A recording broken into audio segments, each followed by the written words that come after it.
The carriage nearly overturned when one of the wheels struck a rut hidden beneath the rain-soaked road, and Clara Whitmore grabbed the leather strap beside the window hard enough to leave crescent marks in her glove. Outside, the storm swallowed everything. Trees bent beneath the wind like dark figures bowing to something unseen, and the narrow country road stretched endlessly into the blackness ahead.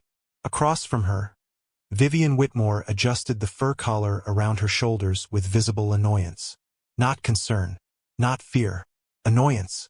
Honestly, her stepmother muttered, peering through the fogged glass. One would think the Duke lives at the edge of civilization. Clara swallowed the sharp reply rising in her throat. She had learned long ago that silence was safer inside the Whitmore carriage. Especially when Vivian was in one of her brittle moods. Especially tonight. The horses slowed as thunder rolled across the distant hills. The sound lingered in the air like a warning. Clara turned toward the rain-streaked window again and caught the faint outline of iron gates emerging through the storm. Tall, black, severe. Blackthorne Manor. Her stomach tightened so violently she had to press one trembling hand against her ribs. This was truly happening. At 19 years old, she was being delivered to a man she had never met. A man most of England avoided speaking about after dark. A man who had not attended a public gathering in nearly 6 years. "You still have time to stop glaring like a condemned prisoner," Vivian said coldly. "It is deeply embarrassing." Clara looked down at her hands. "I am not glaring. No, you are doing something far worse. You are thinking." Vivian's pale blue eyes slid toward her with irritation sharpened by exhaustion. "Please try to remember tonight that your future depends entirely upon the Duke's goodwill." Clara nearly laughed at the absurdity of the statement. Future. As though she had possessed one before this journey began. As though she had not spent the last 3 years slowly disappearing inside her own home. After her father's death, everything had changed with terrifying speed. The warm townhouse in Mayfair had become silent, controlled, measured. Vivian had taken charge of the finances within weeks, dismissing servants one after another while insisting publicly that the family remained prosperous. Clara quickly learned the truth, hidden beneath polished smiles and expensive gloves worn too many seasons in a row. Debt, gambling losses, failed investments. Her father had left behind far less than anyone realized, and Vivian had no intention of sacrificing her own comfort to repair the damage. Instead, she sacrificed Clara. The arrangement had appeared suddenly 2 weeks earlier. A letter sealed with black wax. A private meeting behind closed drawing-room doors. Then the announcement. Duke Adrian Blackthorne required a wife. Not a grand society bride. Not a celebrated beauty. Merely a respectable young woman from an acceptable family. Vivian had accepted before Clara was even informed. "The Duke is offering security," she had declared while sipping tea as calmly as if discussing weather. "You should feel fortunate." Fortunate. Clara remembered staring at the steam rising from her untouched cup while the room tilted faintly around her. Every story she had ever heard about Blackthorne Manor returned at once. The reclusive Duke who lived surrounded by locked rooms and grieving servants. The widowed nobleman who vanished from society after the mysterious death of his fiancée years earlier.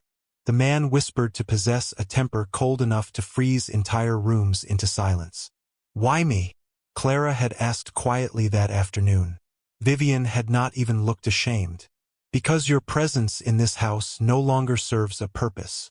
The carriage lurched again before finally slowing to a stop. Clara looked outside and forgot to breathe. Blackthorne Manor rose from the storm like something carved from midnight itself. Massive stone walls stretched across the hilltop beneath sheets of rain. Towering windows reflected brief flashes of lightning. Ivy climbed the gray stone like dark veins. No warm candlelight greeted them from inside. No music drifted through the halls. The manor looked less like a home and more like a place where forgotten things were buried. "Good Lord," Vivian whispered beneath her breath. Even she sounded uneasy now. A footman appeared through the rain carrying a lantern. His expression remained carefully blank as he opened the carriage door. "Lady Clara Whitmore," he said. "Welcome to Blackthorne Manor. Not welcome home."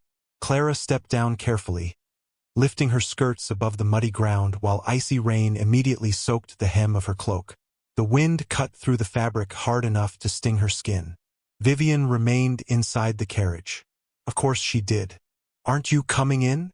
Clara asked before she could stop herself. Her stepmother's gaze flickered away almost instantly. "The arrangement was for you, not me." Something cracked softly inside Clara then. Not loudly, not dramatically, merely a small final break after years of smaller fractures. "I see," she whispered. Vivian hesitated only a second before speaking again. "You are fortunate, Clara. Girls in your position rarely receive opportunities like this." Then the carriage door shut between them. The wheels began turning almost immediately.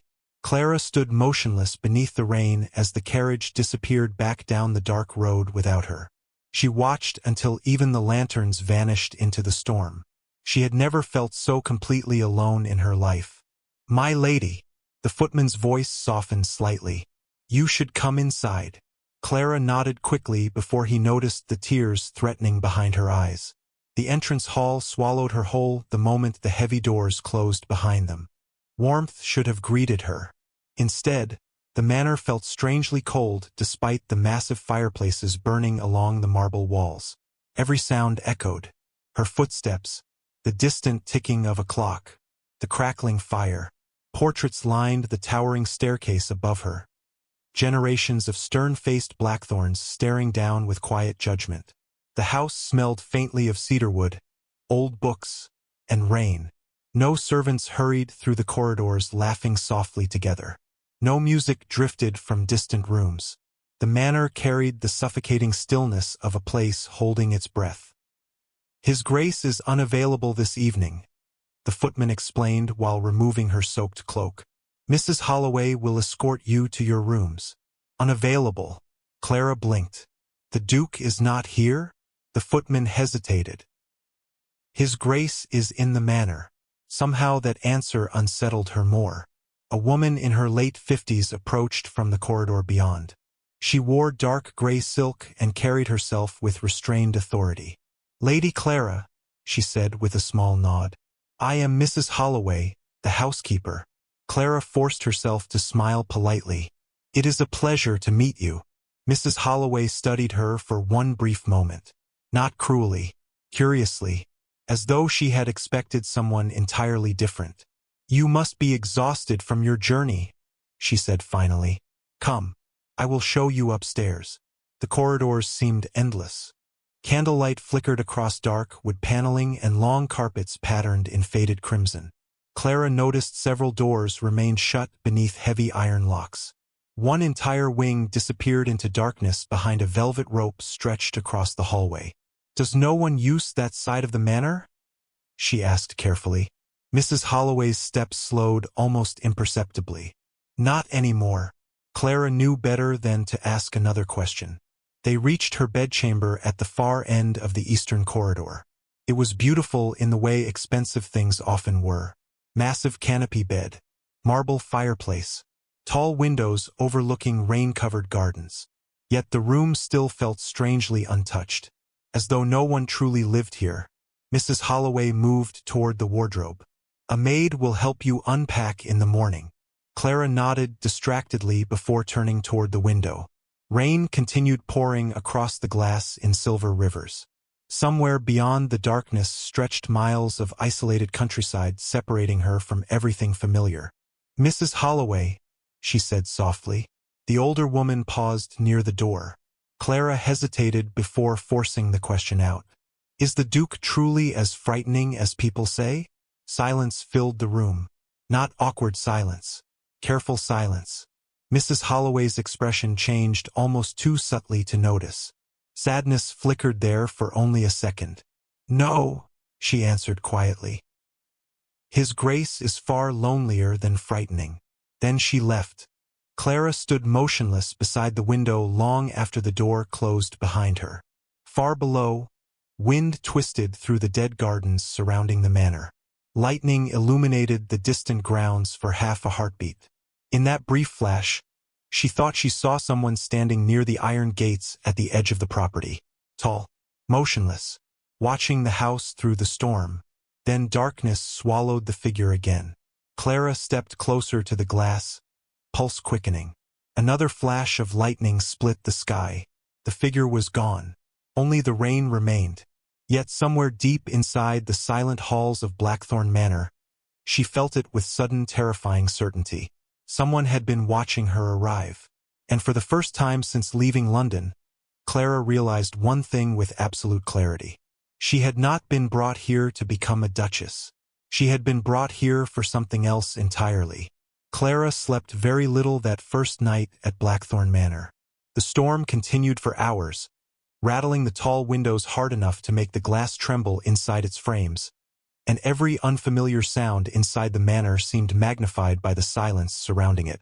Once, sometime after midnight, she woke convinced she had heard footsteps outside her door.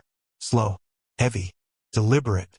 She sat upright beneath the blankets with her heart pounding while candlelight flickered weakly beside the bed.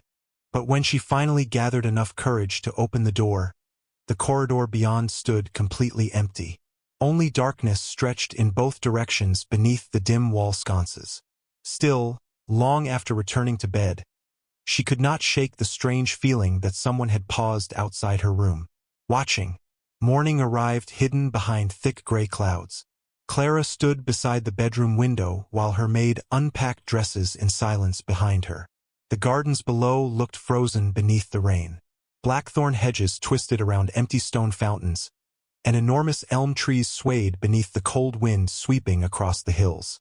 Everything about the estate felt abandoned despite its grandeur. "Does the Duke usually sleep late?" Clara asked quietly. The maid nearly dropped the folded gown in her hands. "His Grace keeps irregular hours, my lady." Clara turned slightly. "Have you worked here long?" "5 years." "Then you must know him well." The maid lowered her eyes immediately. "No one knows His Grace well." The answer unsettled Clara more than she expected. Before she could ask another question, a knock sounded at the door. Mrs. Holloway entered carrying composed authority like armor. "Good morning, Lady Clara. His Grace has requested your presence at breakfast." Clara blinked in surprise. "This morning?" "Immediately." The maid suddenly looked terrified for reasons Clara could not understand. 20 minutes later, Clara followed Mrs. Holloway through another maze of corridors toward the breakfast room. Her pale blue dress suddenly felt too simple beneath the weight of the manor's dark elegance. She smoothed nervous fingers over the fabric while trying not to imagine the man waiting beyond the doors ahead. The Duke had not greeted her arrival. He had not spoken to her. He had not even acknowledged her existence. Yet somehow she already felt surrounded by him. In the paintings, in the silence, in the carefully avoided conversations among servants. Blackthorne Manor seemed built around the absence of one man. Mrs. Holloway stopped before a pair of enormous walnut doors. "His Grace dislikes unnecessary chatter during meals," she said carefully. "Do not mistake silence for displeasure." Clara nodded despite the sudden tightness in her chest. One of the footmen opened the door. The breakfast room stretched nearly 40 feet long beneath towering windows overlooking the eastern cliffs. Morning fog rolled across the distant hills beyond the glass, turning the landscape silver and ghost-like. A single figure sat at the far end of the table. Clara stopped breathing for half a second. Adrian Blackthorne did not resemble the cruel monster society described. Somehow that would have been easier. Monsters were simple. Monsters were obvious. The man seated before her looked exhausted. He rose slowly when she entered, tall enough that the movement seemed to reshape the room around him. Dark hair brushed the collar of his black coat. Broad shoulders filled the severe tailoring with quiet authority. But it was his face that startled her most. Not because he was handsome, though he undeniably was. His features carried the kind of restrained elegance painters struggle to capture accurately. It was his expression that unsettled her. Or rather the lack of one. His gray eyes looked distant. Not cold exactly. Empty. Like a man who had spent years looking at the world without truly seeing it anymore. "Lady Clara." His voice was deep and controlled, roughened slightly by exhaustion. Clara curtsied carefully. "Your Grace." He motioned toward the chair opposite him. "Please sit." Breakfast had already been served. Tea steamed beside polished silver trays filled with eggs, toast, fresh fruit, and smoked salmon. Yet the room felt strangely devoid of comfort despite the abundance surrounding them. Clara sat carefully while Adrian returned to his chair without another word. Silence settled almost immediately. Not awkward silence. Worse, silence so practiced it felt permanent. Clara reached for her teacup mostly to steady her hands. Across from her, the Duke unfolded a newspaper but did not appear to read it.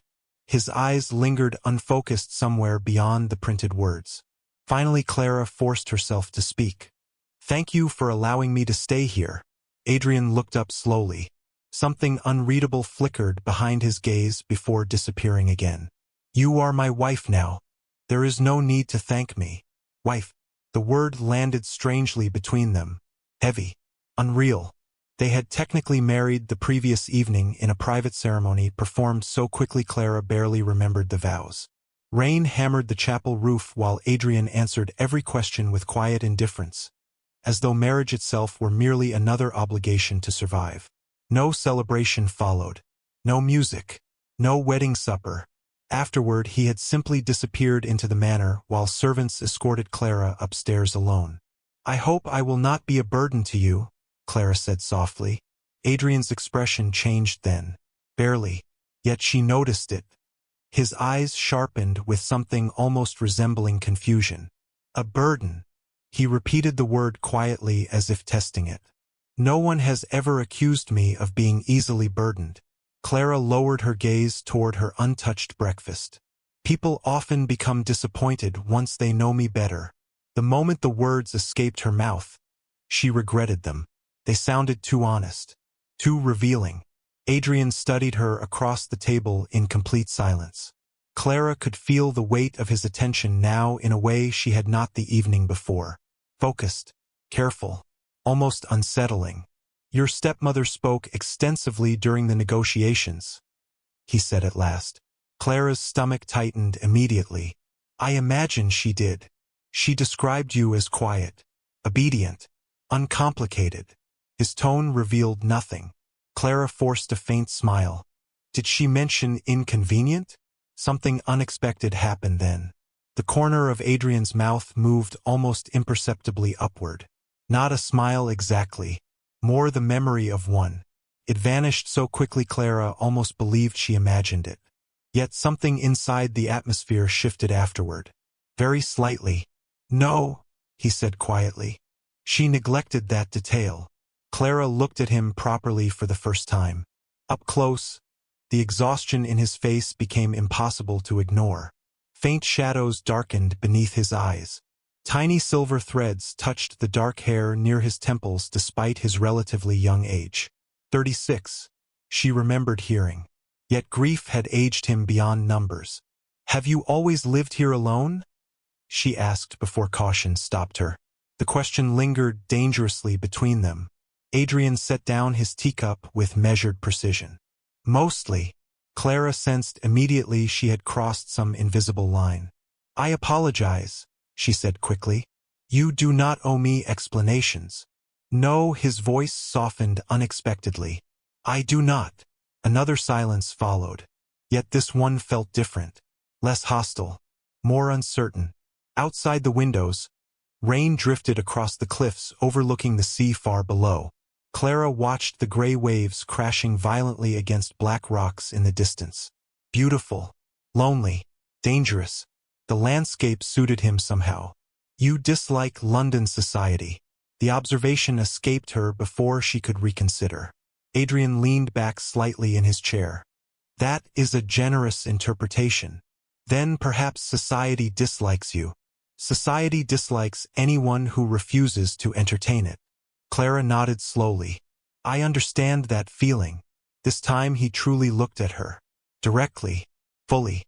The intensity of his gaze startled her enough that she forgot to breathe again. There was nothing cruel in his expression. Nothing predatory. Only a strange weary curiosity, as though he could not understand why she sounded sincere instead of frightened. "You are very young," he said quietly. Clara stiffened slightly at the words. "Old enough to understand humiliation." Something dark flickered briefly through Adrian's eyes then. Recognition, perhaps. Before either of them could speak again, the breakfast room doors opened abruptly. A man in his early 40s entered carrying several ledgers beneath one arm. He stopped immediately upon seeing Clara seated across from the Duke. Surprise flashed openly across his face before he quickly recovered. "Your Grace, I did not realize breakfast was occupied." Adrian's entire posture changed at once. The fragile softness from moments earlier vanished behind cold composure. "What is it, Thornton?" "The steward from the North Tenants has arrived." The man hesitated before glancing toward Clara again.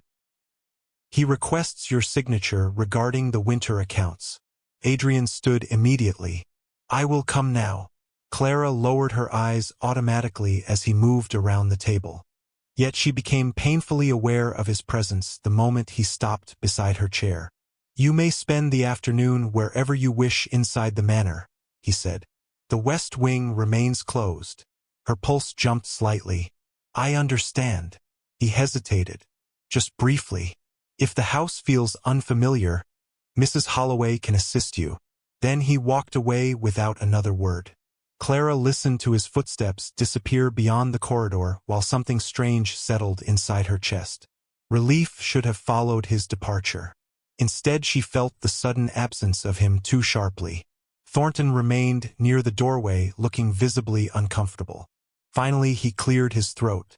"Forgive my curiosity, my lady, but His Grace usually avoids breakfast entirely." Clara glanced toward the empty doorway. Perhaps he was hungry today. The steward gave her a look she could not decipher before quietly excusing himself.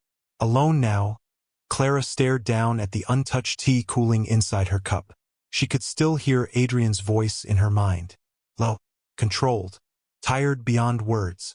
Society had described the Duke of Blackthorne as dangerous, cruel, nearly monstrous in his isolation. But none of those descriptions felt accurate after seeing him across that breakfast table. A cruel man would have frightened her less. Cruelty was simple. Cruelty made sense. Adrian Blackthorne looked like a man carrying something so heavy it had hollowed him from the inside out.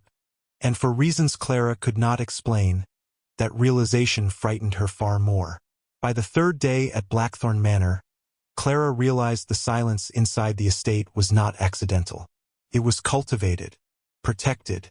The servants moved carefully through the corridors as though sound itself might disturb something fragile sleeping beneath the walls. Doors closed softly. Conversations stopped the moment footsteps approached. Even the clocks seemed to tick more quietly here. Clara began noticing patterns almost immediately. The Duke rarely appeared before noon. Meals were prepared whether he attended them or not. Entire sections of the manor remained untouched for days at a time. And every evening, precisely after sunset, someone played the piano somewhere deep inside the western side of the house. The music drifted faintly through the corridors like a ghost refusing to rest. Beautiful, haunting, lonely enough to make her chest ache. Yet no servant would acknowledge hearing it. "Who plays in the evenings?" Clara finally asked one afternoon while Mrs. Holloway arranged fresh flowers inside the drawing room. The housekeeper's hands paused only briefly. "His Grace enjoys music." Clara looked toward the distant hallway where the melody had echoed the previous night. "It sounds sad." Mrs. Holloway resumed adjusting the flowers without meeting her eyes. "Blackthorne Manor has known sadness for many years." That was all she would say. Clara slowly learned the shape of her new life after that. Breakfast alone most mornings. Long walks through endless hallways lined with portraits. Hours spent inside the enormous library where dust floated through pale sunlight like drifting snow. She read because she did not know what else to do with herself. At 19, she had imagined marriage differently, even after abandoning childish fantasies years earlier. She had not expected grand romance. Life had cured her of such foolishness long ago. But she had expected conversation at least. Some acknowledgement that two people existed beneath the same roof. Instead, she felt like a carefully placed object inside someone else's grief. Adrian remained polite whenever their paths crossed. Polite and distant. He never ignored her cruelly. Somehow that made it worse. Cruelty would have required emotion. The Duke behaved like a man conserving the last fragments of himself. On the fourth evening, Clara found him standing alone inside the greenhouse behind the East Gardens. Rain tapped softly against the glass ceiling overhead while candle lanterns glowed among rows of dormant winter roses. She stopped near the doorway, uncertain whether to leave quietly or announce herself. Adrian noticed her before she could decide. "You may come in," he said without turning around. Clara stepped carefully across the stone path between flower beds. The greenhouse smelled faintly of damp earth and dying roses. Adrian stood beside one of the windows with his hands clasped behind his back, staring into the storm-dark gardens beyond the glass. "I did not realize anyone used this place," Clara said softly. "Most do not.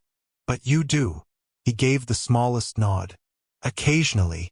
She moved closer to a cluster of pale roses struggling to bloom despite the season. "They are beautiful." Adrian's gaze shifted toward the flowers. For a moment, something almost human softened his expression. They were her favorites. The words slipped out so quietly Clara nearly missed them. Silence followed immediately afterward.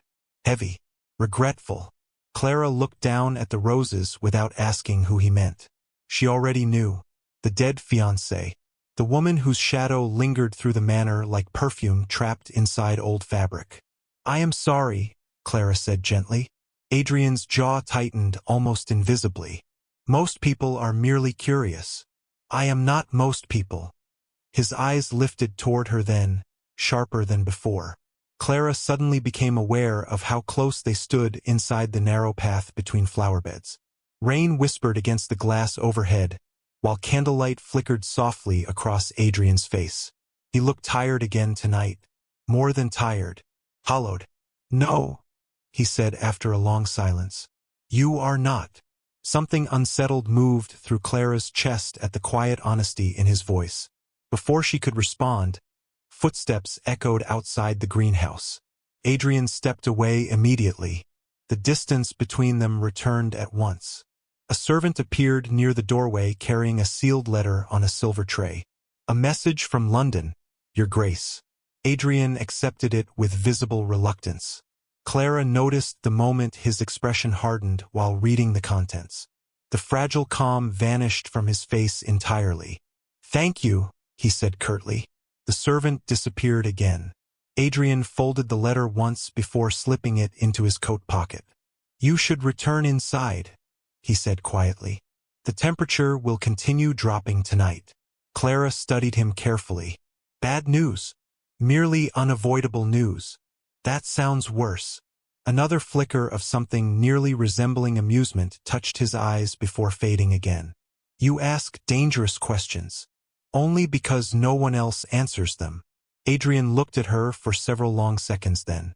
Not dismissively, thoughtfully, as though trying to understand why she continued speaking to him like an ordinary man instead of a feared duke. "London expects us next month," he said finally. Clara blinked in surprise. "Us? There will be a winter gathering at Ashbourne House." His voice remained controlled, though tension lingered beneath every word now. "Society has become increasingly curious regarding my marriage." Clara looked away toward the rain-darkened gardens. "I doubt they are curious about me." "You underestimate society's appetite for spectacle." Her stomach tightened slightly. The idea of returning to London as Adrian Blackthorne's young wife suddenly filled her with dread. She could already imagine the whispers, the pity, the judgment hidden behind polite smiles. "Do you wish to attend?" she asked carefully. Adrian stared toward the storm outside the glass. No, the honesty of the answer startled her. "Then why go?" "Because eventually the world becomes suspicious of anything hidden too long." Clara understood that feeling better than he realized. She had spent years shrinking herself smaller inside drawing rooms filled with sharper, prettier, wealthier girls. Invisible women became objects of speculation eventually. "Perhaps they are disappointed you married quietly," she said. Adrian's expression cooled slightly. "Society dislikes being denied entertainment. And did marrying me disappoint them?" The question escaped before she could stop it. Adrian looked directly at her. Candlelight flickered across his gray eyes while silence stretched between them once more. Clara immediately regretted speaking. Of course it disappointed them. The great Duke of Blackthorne marrying an obscure girl with no fortune and no social importance. What else could she possibly be except disappointing? But Adrian answered differently than she expected. "No," he said quietly. "It confused them." Clara stared at him in surprise. Something unreadable moved behind his gaze again. Tension, weariness, curiosity. "People fear what they cannot explain," he continued. "Including me." Before Clara could respond, a sudden gust of wind struck the greenhouse hard enough to rattle the glass overhead. One of the lantern flames flickered violently. Instinctively, Clara stepped back. Her foot caught against the edge of the stone path. The movement happened too quickly to stop. She lost balance for half a heartbeat before Adrian reached for her automatically. His hand closed around her wrist. Warm, steady. Clara froze instantly. So did he. Neither of them moved. Rain battered the greenhouse roof while the lantern light trembled softly around them. Adrian's fingers remained wrapped around her wrist longer than necessary. Clara became painfully aware of every detail at once. The warmth of his hand against her skin. The sharp cedar scent lingering in his coat. The exhaustion hidden behind his eyes. Something changed in Adrian's expression then. Not desire. Not softness. Something far more dangerous. Awareness. As though he had suddenly remembered she was real. Clara watched him pull away almost immediately afterward. The movement looked nearly abrupt. "Forgive me," he said quietly. "You were falling. You do not need forgiveness for helping me." Adrian turned toward the storm-dark windows before answering. "Perhaps not."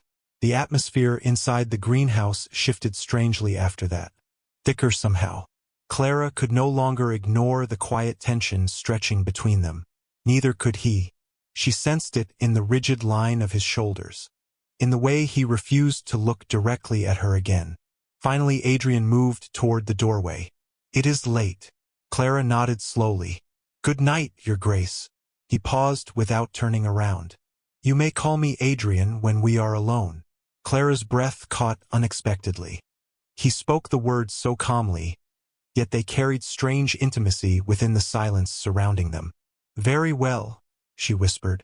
Adrian hesitated another brief moment before leaving the greenhouse entirely.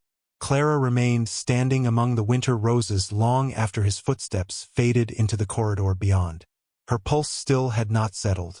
She looked down at her wrist where his hand had steadied her only moments earlier. No man had ever touched her so carefully before. Not possessively, not casually, carefully, as though she were something breakable. Outside, the storm continued swallowing Blackthorne Manor beneath endless rain and darkness. Yet for the first time since arriving there, Clara realized something quietly terrifying. The Duke was no longer avoiding her because he disliked her. He was avoiding her because he noticed her. The following evening, Clara woke just after midnight to the sound of music drifting through the manor again. Soft piano notes moved through the darkness with aching slowness, rising and falling like someone speaking to ghosts only they could see. She remained still beneath the blankets for several moments, listening while moonlight spilled faintly across the floor beside her bed. The melody sounded different tonight, sadder somehow, more intimate, as though the person playing had forgotten anyone else existed. Clara sat up slowly. The fire in her room had burned low, leaving only faint warmth against the cold pressing through the stone walls. She should have remained where she was. Every sensible instinct warned her against wandering through Blackthorne Manor after midnight. Yet curiosity pulled at her stronger than caution. She slipped quietly from bed and wrapped a dark shawl around her shoulders before stepping into the corridor. The manor looked entirely different at night. Shadows stretched endlessly along the walls beneath weak candlelight. Portraits disappeared into darkness overhead. The grandfather clock downstairs echoed through the silence with lonely precision. 1 o'clock. The piano continued somewhere deeper inside the estate. Clara followed the sound carefully through unfamiliar corridors until she reached the velvet rope blocking the western wing. The music was louder here, closer. Her pulse quickened. During daylight, the sealed wing already unsettled her. At night, it felt almost forbidden. She stared toward the dark hallway beyond the rope while uncertainty tightened in her chest. Then another note drifted through the silence. Beautiful. Heartbreaking. Clara lifted the velvet cord slowly and stepped underneath. The air immediately felt colder. Dust covered the edges of furniture draped beneath white linen sheets. Long windows reflected pale moonlight across the polished floors. No servants maintained this part of the manor anymore. Time itself seemed trapped here. Clara moved quietly down the corridor while the music guided her forward. The melody finally stopped just as she reached a pair of partially open doors near the end of the hall. Silence crashed over the manor so suddenly it felt deafening. Clara froze. Had he heard her? Before she could retreat, a gust of wind swept through the corridor from somewhere ahead. One of the doors creaked wider. Inside the room beyond stood a grand piano illuminated by moonlight. Empty. Clara stepped cautiously into the chamber. It was unlike any other room she had seen inside Blackthorne Manor. Softer, warmer. Faded ivory curtains framed tall windows overlooking the sea cliffs below. Shelves filled with books lined the walls beside delicate porcelain vases and dried flowers untouched by dust. This room had once belonged to someone deeply loved. Her gaze drifted toward the portrait hanging above the fireplace. A young woman looked back at her from the painted canvas. Clara stopped breathing. She was beautiful in the effortless way some women seemed born beautiful. Dark curls framed elegant features softened by gentle gray eyes. Her smile looked alive enough to move. Beneath the portrait, written in gold script, rested a single name. Eleanor.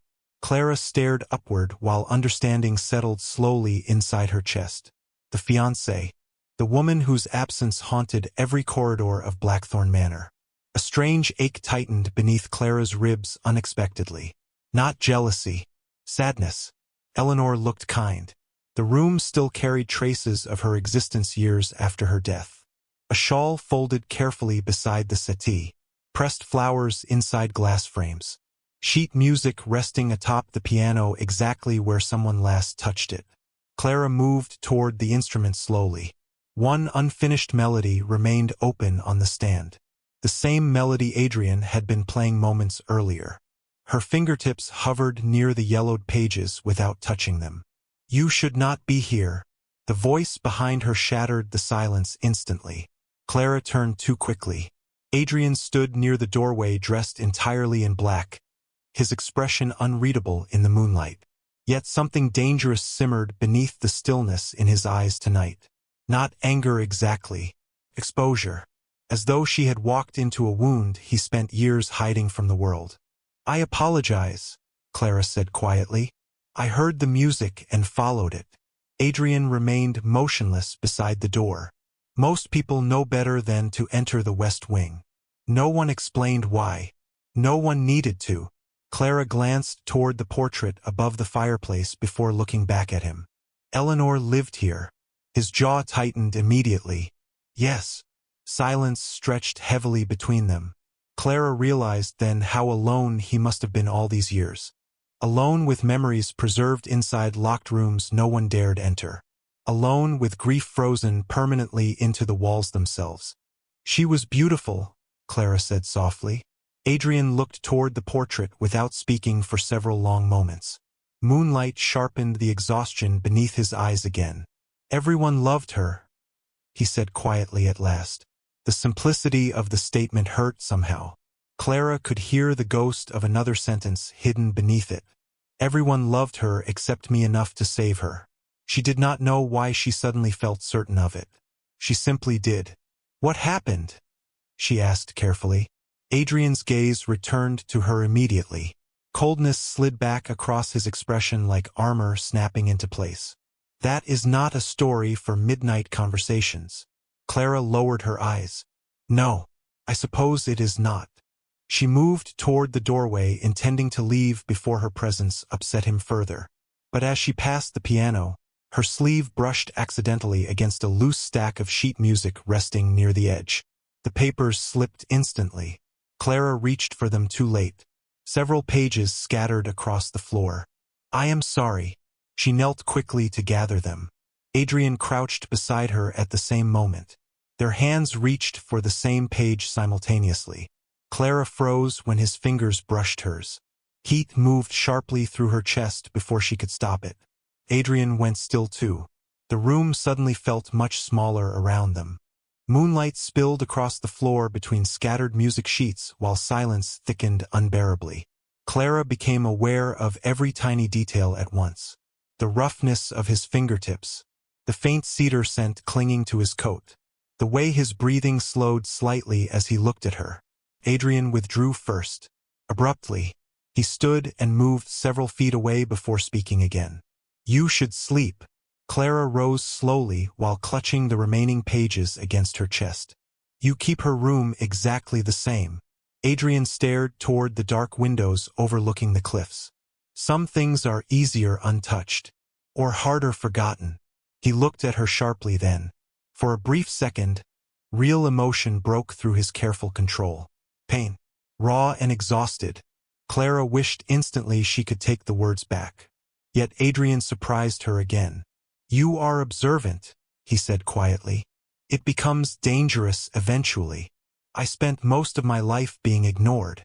People reveal everything around invisible girls. Something shifted inside his expression at those words. He studied her silently for so long that Clara began regretting the honesty. Then Adrian spoke in a voice softer than she had ever heard from him before. You are not invisible here. Her heart stumbled painfully against her ribs. The confession was small, barely more than a sentence. Yet it felt strangely intimate within the moonlit silence surrounding them. Clara looked away first because she no longer trusted herself to breathe normally beneath the weight of his gaze. I should return to my room, she whispered. Adrian gave a slow nod. Yes, but neither of them moved immediately. The air between them carried something fragile now. Something unspoken and dangerous. Finally Clara stepped toward the doorway. Just before leaving, she paused beside the portrait once more. Eleanor's painted smile remained gentle beneath the moonlight. Clara wondered suddenly whether the woman in the portrait would hate her for standing here beside the man she once loved. She must have loved you very much, Clara said softly without turning around. Silence followed behind her. Then Adrian answered in a voice so quiet it almost disappeared into the darkness. No, Clara looked back slowly. Adrian stood motionless beside the piano, shadows cutting sharply across his face. That was the problem. The words settled coldly through the room. Clara stared at him while understanding flickered painfully through her chest. Whatever happened years ago was not simply tragedy. It was betrayal. Deep enough to destroy entire parts of him permanently. Adrian looked suddenly exhausted by the conversation itself. Go back to bed, Clara. It was the first time he had spoken her name without hesitation. Warmth spread unexpectedly through her despite the sadness surrounding them. Clara nodded once before leaving quietly through the doors. She walked back through the silent corridors with her pulse still uneven and her thoughts tangled hopelessly together. By the time she reached her room, one realization had become impossible to ignore. Adrian Blackthorne was not haunted by the memory of a woman he lost. He was haunted by the memory of a woman who chose to leave him behind. 3 mornings after discovering Eleanor's room, Clara walked into the kitchens and accidentally caused complete panic among the staff. My lady, Mrs. Patterson, the cook, nearly dropped an entire tray of fresh rolls onto the counter. You should not be down here. Clara paused beside the doorway, startled by the horrified expression spreading across the woman's face. Warmth flooded the kitchen from enormous iron stoves, while the scent of fresh bread and cinnamon filled the air. Copper pots gleamed beneath hanging lanterns overhead. It was the first truly alive room Clara had found inside Blackthorne Manor. I apologize, she said quickly. I only wanted tea. Mrs. Patterson looked deeply uncomfortable. A servant would have brought it upstairs. I know, but I was already awake. The cook exchanged nervous glances with two younger maids standing nearby. Clara suddenly understood. Wives of dukes did not wander into kitchens before sunrise wearing simple wool dresses and asking for tea, especially not inside this manor where every social rule seemed frozen in place. I promise I am not here to inspect anyone, Clara added softly, and I certainly do not know enough about kitchens to criticize them. One of the maids covered a laugh too quickly to hide it. Mrs. Patterson's expression softened almost immediately afterward. Well, she muttered, that already makes you more pleasant than most aristocrats. Clara smiled before she could stop herself.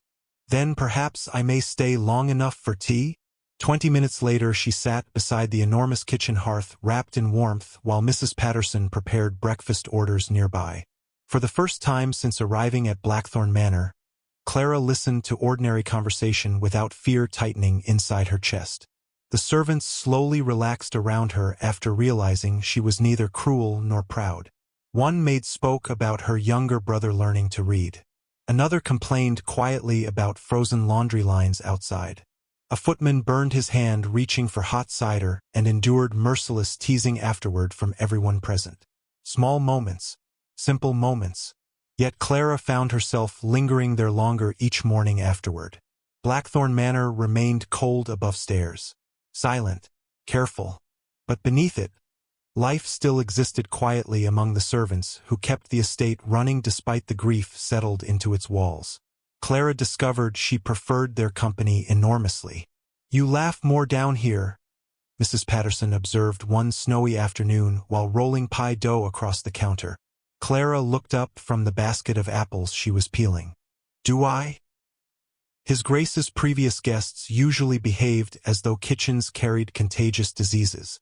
Clara smiled faintly. I spent years hiding from guests in my own kitchen back in London. Mrs. Patterson paused briefly. Because of your stepmother? Clara's knife slowed against the apple skin. News traveled quickly even inside isolated manors. Vivian preferred quieter daughters. The cook snorted softly. Then she was blind. Clara looked down before the woman noticed emotion flicker unexpectedly across her face. No one had defended her in years. Not openly. Not without wanting something in return. You should not say things like that about aristocrats, Clara murmured lightly. I am an aristocrat now.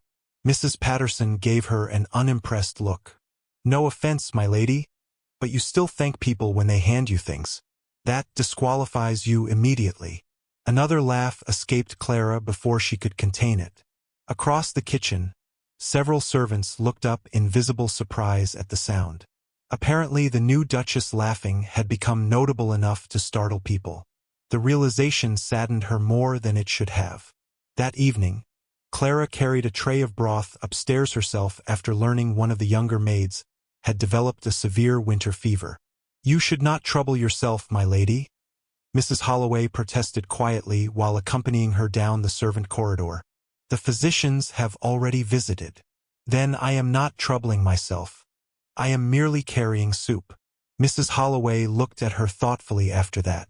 The sick maid, Anna, could not have been older than 16.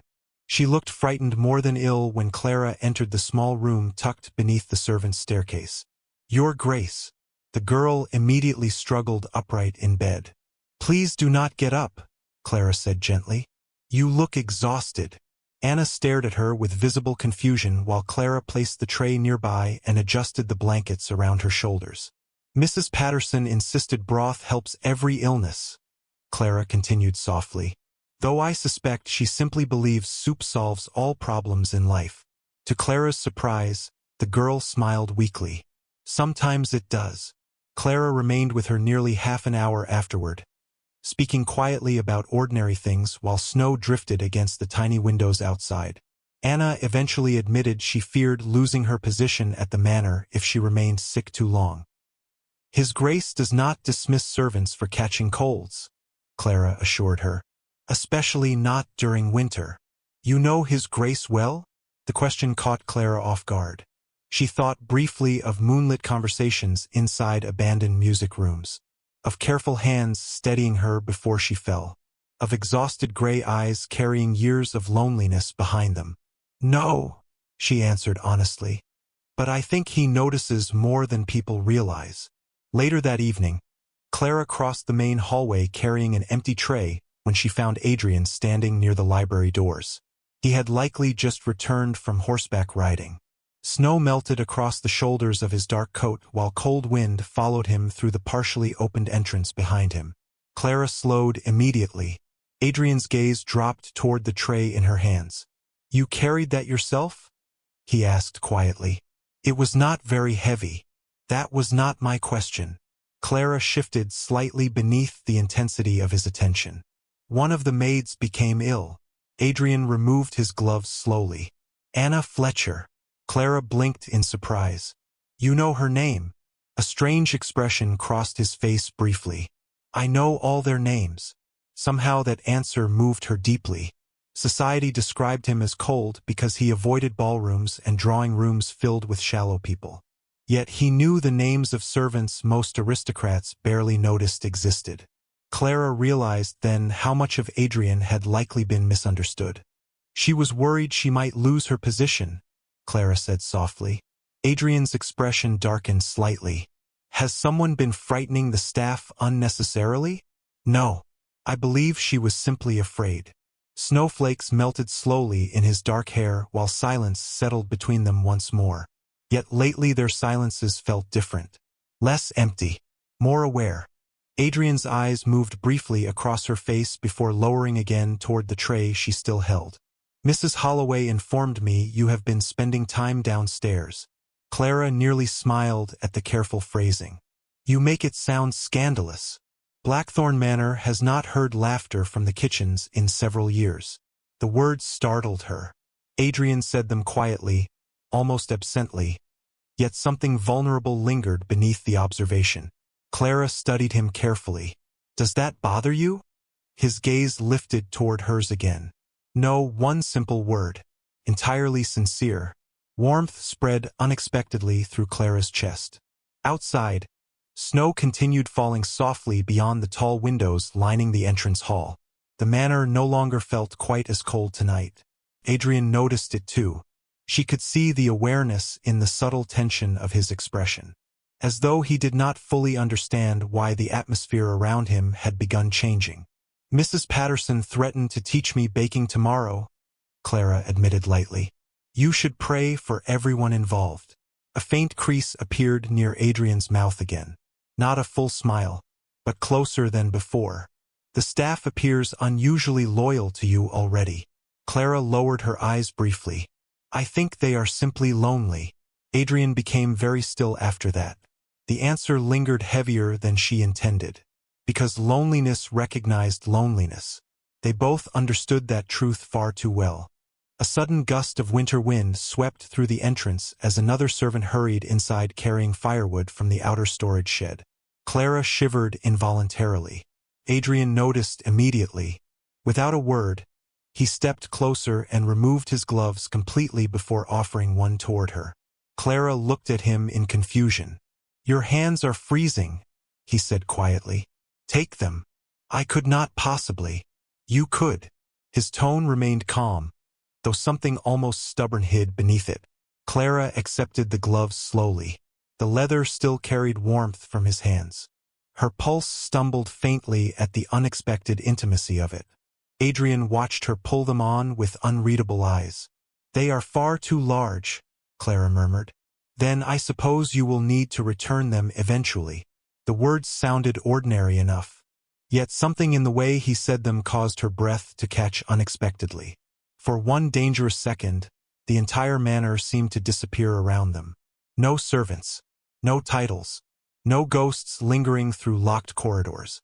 Only the quiet awareness stretching between two lonely people standing too close beneath falling snow. Then footsteps echoed from the staircase above. The moment shattered instantly. Adrian stepped back first. Distance returned carefully to his posture. "Good night, Clara." It was still strange hearing her name in his voice. Soft, careful, as though he disliked how naturally it came to him now. "Good night," she whispered. Adrian disappeared toward his study moments later, leaving Clara alone in the entrance hall holding his gloves against her chest. Upstairs, the clocks continued ticking through the silent manor. Yet somewhere beneath the grief and shadows surrounding Blackthorne Manor, something had begun changing quietly.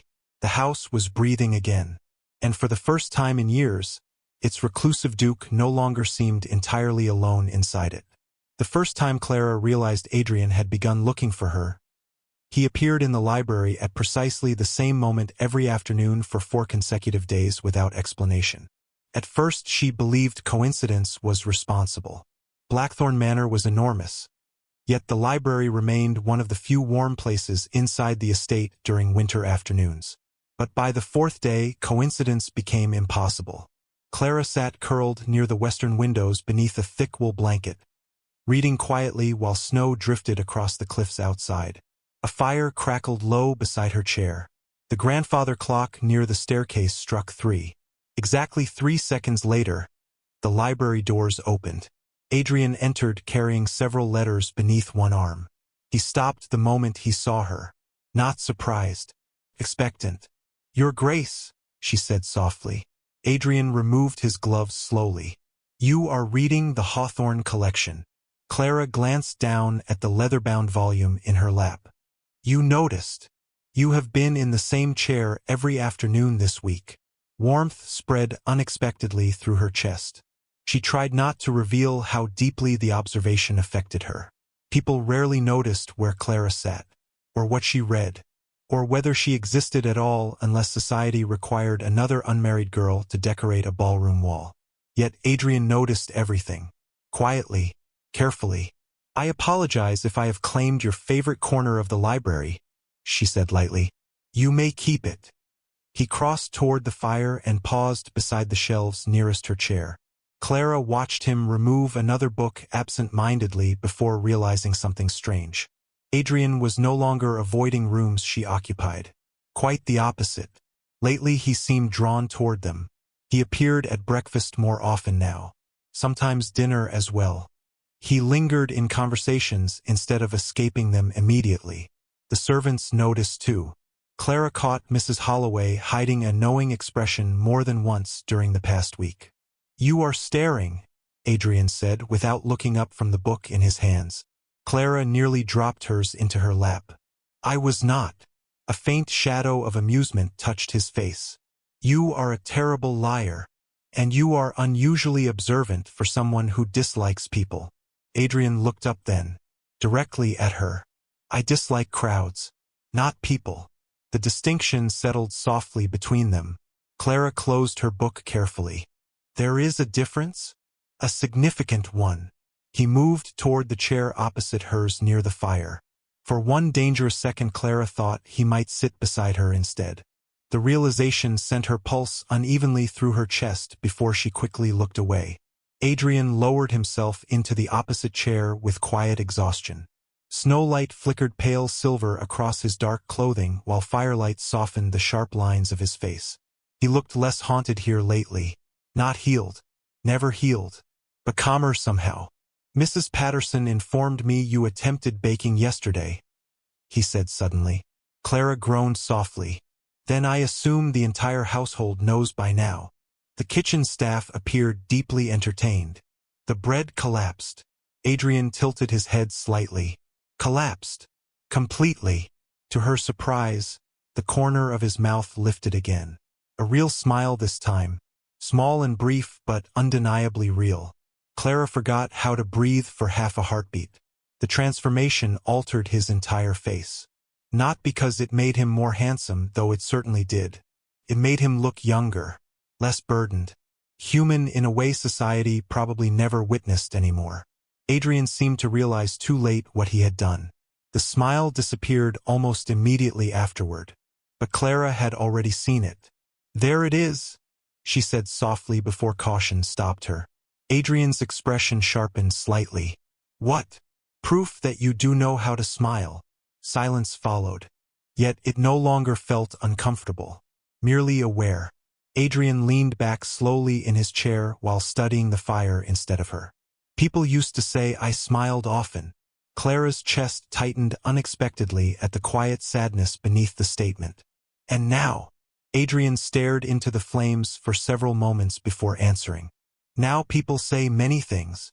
She thought of the rumors whispered throughout London. Monster Duke. Cold-hearted recluse. The man whose fiancée abandoned him. Society had built an entire mythology around Adrian Blackthorne without ever bothering to understand him. Most people are disappointing storytellers, Clara murmured. His gaze shifted toward her again. Softer this time. You think so? I think people prefer dramatic versions of others. Simpler versions. Clara traced one finger absently along the edge of her book. A lonely duke becomes dangerous. A quiet girl becomes forgettable. Society enjoys reducing people into convenient shapes. Adrian went very still after that. The fire crackled softly between them while snow continued drifting beyond the windows. And what shape have you reduced me into? He asked quietly. Clara looked up before she could stop herself. Their eyes met fully across the firelight. Her pulse stumbled immediately. I do not think you are dangerous, she admitted. What then? The question sounded strangely careful, as though the answer mattered more than it should. Clara hesitated. Honesty felt dangerous with him lately, yet lying somehow felt impossible. I think you are lonely, she whispered. Adrian's entire expression changed. Not visibly. More subtle than that. Something fragile moved behind his gray eyes before disappearing beneath careful control again. Yet Clara had seen it. Recognition. The room suddenly felt too quiet around them. Too intimate. Adrian looked away first. Loneliness becomes comfortable after enough years, he said softly. No, Clara replied before thinking. It becomes familiar. That is different. His gaze returned to her sharply. Clara realized too late how much of herself she had just revealed inside those words. Familiar loneliness. Years of being tolerated rather than cherished. Seen yet somehow overlooked in every room she entered. Adrian understood immediately. She could tell by the sudden gravity in his expression. Your stepmother made you feel invisible, he said quietly. Clara forced a small smile. Vivian preferred beautiful things that remained silent. And you disappointed her by possessing thoughts. A startled laugh escaped Clara before she could contain it. Adrian watched her with unmistakable focus now. Not polite attention. Genuine interest. The kind she had once believed existed only in novels written by lonely women. You should not mock aristocratic ladies, Clara said lightly. I married one. I noticed. Something dangerous flickered between them then. Brief. Warm. Entirely unspoken. Clara looked down quickly toward her book because suddenly the air felt too thin in her lungs. Adrian remained silent for several moments afterward. When she finally glanced up again, she discovered he was still watching her. Not staring rudely, studying her, as though memorizing small details without realizing it. What? She asked softly. Adrian blinked once like a man returning abruptly from distant thoughts. Nothing. Clara nearly smiled. That sounded suspicious. Another faint trace of amusement touched his face. You ask difficult questions. Only because your answers are interesting. The words slipped out before she could stop them. Adrian's expression shifted instantly. Heat rushed into Clara's cheeks. She suddenly became very interested in the pages of her book again. I did not mean... I know what you meant. His voice had softened. Dangerous mistake. Very dangerous. Clara could feel her heartbeat everywhere now. In her throat, her wrists. The silence stretching between them no longer felt empty at all. Felt alive. A sharp knock at the library doors shattered the moment immediately. Thornton entered carrying several envelopes. He stopped short after noticing the atmosphere in the room. Clara recognized the exact instant confusion crossed his face. The steward had likely never witnessed Adrian sitting quietly beside a fire discussing books with anyone. Your Grace, Thornton said carefully. The London correspondence has arrived. Adrian looked away from Clara slowly. Too slowly. Leave it there. Thornton obeyed, though his eyes flickered once more between them before he departed. The moment shifted after that. Not broken entirely, but altered. Adrian stood and crossed toward the desk where the letters waited. Clara watched tension return gradually to his shoulders while he sorted through the envelopes. "More preparations for the Ashbourne gathering?" she asked gently. Adrian did not answer immediately. Among other things. He opened one letter before his expression darkened almost imperceptibly. Clara recognized the look now, the careful withdrawal, the walls rebuilding themselves piece by piece. "Bad news again?" she asked softly. Adrian folded the paper closed. "Nothing worth discussing." Clara studied him quietly. Weeks ago she might have accepted the dismissal without question. Now she recognized exhaustion hiding beneath it. "You do not always need to carry everything alone," she said before caution intervened. Adrian looked at her then with an expression so unexpectedly raw it stole the air from her lungs. The silence that followed felt enormous, vulnerable, terrifying. Clara wondered if she had crossed too far this time. Yet Adrian surprised her again. "I would not know how," he admitted quietly. The honesty in those words hurt more than sadness ever could. Clara rose slowly from her chair without fully thinking through the movement. She stopped beside him near the desk, close enough to notice the faint silver beginning at his temples again, close enough to see exhaustion etched permanently into the lines around his eyes. "Then perhaps," she said gently, "someone should teach you." Adrian stared at her, completely still. No Duke, no distance, no careful coldness. Only a lonely man looking at a woman who had somehow begun seeing parts of him no one else noticed anymore. Neither of them moved. The world outside the library faded quietly away until only the firelight remained between them. Then the grandfather clock struck for somewhere down the corridor, and the spell shattered. Adrian stepped back first. His voice sounded rougher when he finally spoke again. "You should finish your book before dinner." Clara nodded because she no longer trusted herself to say anything coherent. She gathered her things slowly before moving toward the door. Just before leaving, she glanced back once. Adrian still stood beside the desk holding unopened letters in one hand while watching her leave with an expression she could not fully understand. But she recognized one terrifying truth immediately. The Duke of Blackthorne had begun waiting for her. Clara had learned the rhythm of Blackthorne Manor so well by now that she could predict its moods almost as if the house were alive. Mornings felt cautious. Afternoons grew strangely quiet. Nights carried a tension she no longer feared but no longer fully understood either. And Adrian Blackthorne had become part of that rhythm in a way she never intended. He no longer simply appeared. He arrived. Always at unexpected moments. Always in rooms where she had just begun to believe she was alone. That afternoon, Clara stood in the conservatory arranging fresh winter greenery alongside Mrs. Patterson, who had reluctantly admitted that the Duchess possessed surprisingly competent hands for someone born into privilege. Clara had laughed at that, but the sound faded quickly when she noticed movement beyond the glass doors. Adrian stood in the corridor outside the conservatory, partially shadowed by the archway, watching. Not interrupting, just observing. Clara's hands paused mid-arrangement. Mrs. Patterson followed her gaze and immediately straightened. "His Grace rarely comes here during the day," she whispered. Clara swallowed lightly. "Does he usually prefer to avoid sunlight?" Mrs. Patterson hesitated. "His Grace prefers rooms that do not remind him of things he has lost." Clara did not respond, though something tightened gently in her chest. Adrian stepped inside moments later, his presence quiet but undeniable. He nodded briefly toward Mrs. Patterson before looking at Clara. "There is a letter for you," he said. Clara blinked. "For me?" Adrian handed her a sealed envelope. The handwriting was unfamiliar, but the wax seal immediately made her stomach tighten. Whitmore, her stepmother. Mrs. Patterson quietly excused herself, sensing tension that needed no explanation. Clara broke the seal carefully and unfolded the letter. The words inside were sharp enough to feel like a different kind of weather entirely. Vivian Whitmore wrote of obligations, of appearances, of expectations Clara had apparently failed to maintain. Most importantly, she wrote of a dinner held in London in 2 weeks where Clara's presence was not optional if she intended to preserve what little dignity remained of her family name.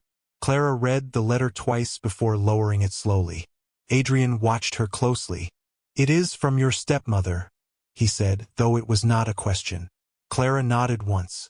"She is requesting my presence in London." "Requesting?" Adrian repeated quietly. Clara almost smiled despite herself. "It is not truly a request." Silence stretched between them for several seconds. Then Adrian turned slightly toward the window. "The Ashbourne gathering occurs the same week." Clara hesitated. "You mean the winter gathering?" "Yes." Clara folded the letter slowly. "So I will be returning to London." The words felt strange in her mouth. Adrian did not answer immediately. When he finally spoke, his voice was quieter than usual. "Society will observe you carefully." Clara looked down at the letter in her hands. "They already did that before I left." Adrian's gaze shifted toward her. "It will be different now." That simple statement unsettled her more than anything else. Clara did not ask why. She already knew. A young woman who had married the reclusive Duke of Blackthorne was no longer invisible. She was a story now. That evening, Clara found herself standing alone in the grand hallway outside the drawing room, listening to voices she had not expected to hear. Adrian was speaking with several visitors from London. The doors were slightly ajar. Clara had not intended to eavesdrop, but the sound of her own name stopped her before she could move away. "Your Grace's marriage has become quite the topic in town," a man's voice said. Clara recognized him faintly as Lord Harrington, a minor noble with an unfortunate habit of speaking too freely. A sudden arrangement. No prior engagement. No public courtship. It has raised questions. "What kind of questions?" Adrian's voice was calm, controlled, unreadable. "Whether the marriage was strategic," a pause, "or charitable." Another voice followed quickly. "Or temporary." Clara felt her fingers tighten slightly against the edge of the stone wall. "My marriage does not require public interpretation," Adrian said evenly. "Of course not," Harrington replied smoothly. "But society creates interpretations regardless of permission." Clara heard the faint sound of glass being set down. "And your interpretation?" Adrian asked. The room went briefly silent. Then Harrington spoke again. "That the Duke of Blackthorne has not been seen at a public engagement in years.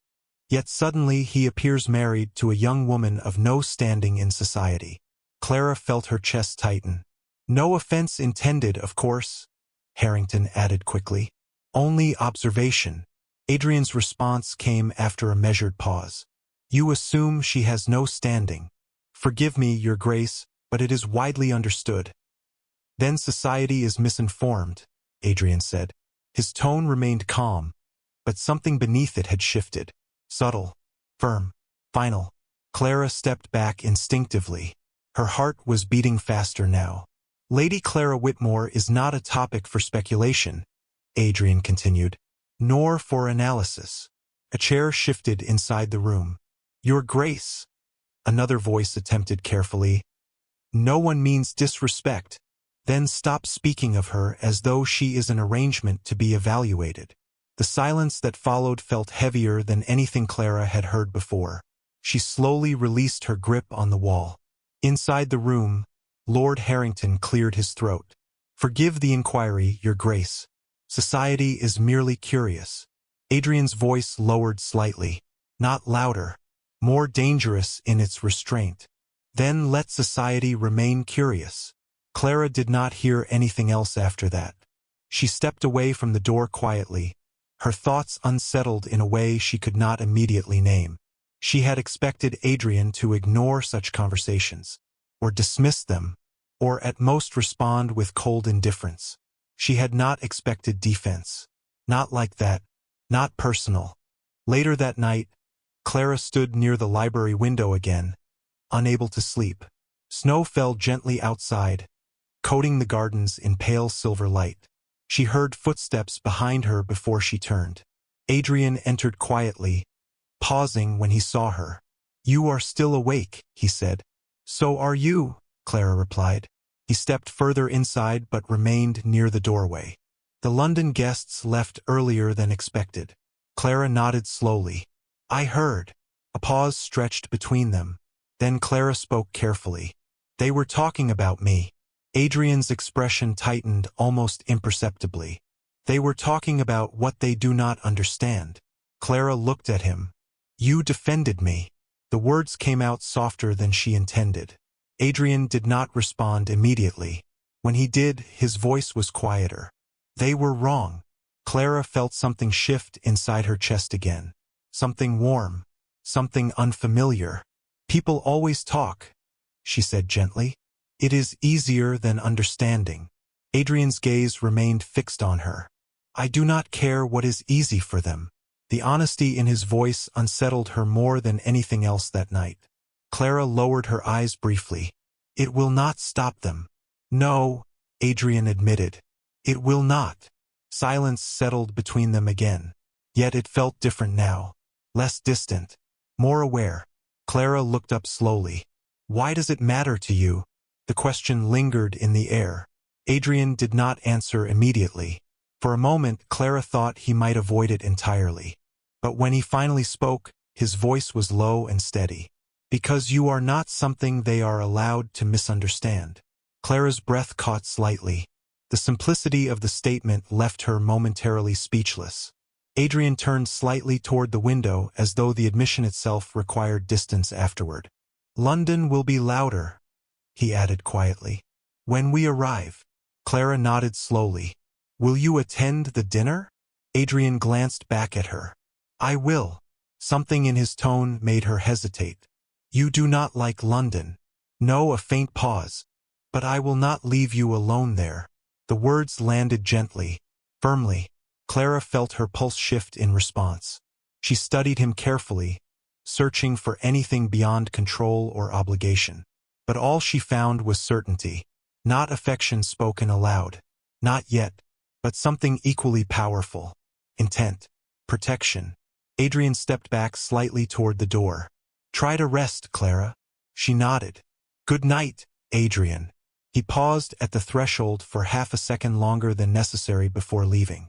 Clara remained by the window long after he was gone, watching snow continue to fall across the estate.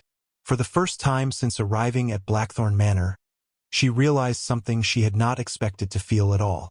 Returning to London no longer frightened her because of what society might say about her. It frightened her because she was no longer certain how Adrian Blackthorne would behave when everyone else was watching. The night of the London dinner arrived with a coldness that felt sharper than winter itself. Clara stood in front of the tall mirror inside her chamber at Blackthorne Manor, adjusting the dark blue silk gown Mrs. Holloway had chosen for her with unusual care. The fabric was simple compared to the extravagant dresses she once wore in her father's house. Yet somehow it made her feel more seen than anything before. Outside her window, snow drifted steadily across the estate, covering the gardens in a soft white silence. A knock came at the door. Mrs. Holloway entered quietly, her expression carefully composed. "His Grace is waiting downstairs, my lady." Clara nodded once. "Is he calm?" she asked before she could stop herself. Mrs. Holloway hesitated. "His Grace has not spoken much since morning." That answer stayed with Clara as she descended the grand staircase. Adrian stood in the entrance hall waiting near the marble columns, dressed in a black evening coat tailored with precise severity. He looked as he always did in public settings, controlled, distant, almost untouchable. Yet when his eyes landed on Clara, something subtle shifted behind them. Not warmth exactly, awareness. "You look prepared," he said quietly. Clara smoothed her gloves. "I am trying to be." A faint pause followed. "You do not need to perform tonight," Adrian added. Clara looked at him. "Everyone else will be performing. Then let them." The carriage ride into London felt longer than Clara remembered. The roads were crowded with frozen snow at the edges, while gas lamps flickered through the early evening fog. Clara sat opposite Adrian in silence, watching him occasionally glance out the window as though preparing himself for a battle rather than a dinner. "Do you regret coming?" she asked softly after a long stretch of quiet. Adrian did not look at her immediately. No, the answer was immediate. Certain. Clara studied him carefully. "Then what do you feel?" For the first time, Adrian turned his gaze directly toward her. "Anticipation," he said quietly. The word unsettled her more than she expected. London appeared gradually through the mist like a memory she had once tried to forget. The glow of carriages, the clustered movement of servants, the towering facades of aristocratic homes lit warmly behind tall windows. Ashbourne House rose at the center of it all like a polished monument to wealth and expectation. Clara's chest tightened as they approached the entrance. Carriages lined the street in careful order. Footmen hurried across marble steps. The sound of voices spilled through the open doors before they even stepped inside. "Remember," Adrian said quietly as the carriage stopped, "you do not owe them anything." Clara nodded slowly. Yet the moment she stepped into the grand entrance hall, she felt every gaze shift toward her instantly. Whispers followed like wind through a narrow corridor. Clara Whitmore, the girl who married Blackthorne, the unknown Duchess. She kept her posture steady as Adrian walked beside her, his presence immediately altering the atmosphere. Conversations dimmed slightly wherever he passed. Respect, fear, curiosity, all woven together in a careful balance. They had barely crossed into the main ballroom when the first confrontation came. Lady Harrington approached with practiced elegance, her smile sharp enough to be decorative. "Your Grace," she greeted Adrian first before turning her attention to Clara. "How unexpected to see you in London society again." Clara inclined her head politely. "Good evening. We were not aware Blackthorne Manor had begun accepting guests." Another woman added softly, though her tone carried no kindness. Adrian's expression remained unchanged. "She is not a guest," he said calmly. The room around them seemed to quiet slightly. Lady Harrington's smile tightened. "Of course. Forgive me. I meant your wife has been absent from society." Clara felt her pulse shift at the phrasing. Absent. As though she had once belonged here in the first place. Adrian stepped forward slightly. Not aggressively, but enough to draw attention. "Lady Clara has no obligation to appear where she is not respected." The words landed clearly across the group. Clara felt the change immediately. The air around them stiffened. Lady Harrington's expression faltered for just a second before she recovered. "Respect is not in question, Your Grace. Curiosity is natural." Adrian's gaze remained steady. Curiosity becomes disrespect when it replaces knowledge. Silence followed. Clara realized several nearby conversations had stopped entirely. People were listening now, fully. She had expected embarrassment tonight. She had expected whispers and pity. She had not expected Adrian to speak for her so openly. A man stepped forward from the crowd. Lord Harrington again. His tone was lighter, but carefully measured. "Your Grace, London is merely intrigued.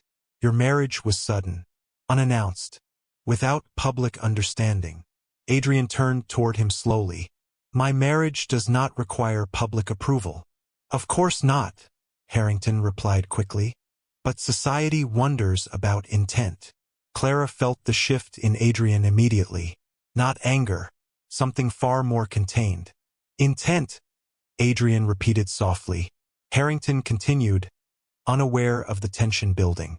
"Some suggest it was arrangement. Others suggest sympathy. A few even speculate." "Stop!" Adrian's voice cut through the ballroom with quiet precision. The word was not loud, but it froze everything around it instantly. Harrington paused. "Your Grace." Adrian stepped forward one measured pace. Clara felt the entire room lean inward without moving. "You will not speculate about my wife," he said calmly. The emphasis on wife was unmistakable. "Nor will you assign meaning to decisions you were not present for." Harrington stiffened slightly. "Forgive me. I meant no offense." Adrian did not respond immediately. When he did, his voice had lowered further. "Then choose your words more carefully." Clara stood very still beside him, her hands pressed lightly together inside her gloves. She had never seen him like this in public. Controlled, yes, but this was something different. Protective in a way that did not require volume or aggression. Only certainty. The crowd around them shifted subtly. Conversations resumed, but more cautiously now. As if something had changed shape in the room. Clara became aware of something she had not anticipated. Eyes were no longer focused on her with curiosity alone. They were focused on him. On Adrian Blackthorne. On the man who had just made a room full of aristocrats reconsider how they spoke about his wife. The dinner itself passed in a blur of structured conversations and careful social navigation.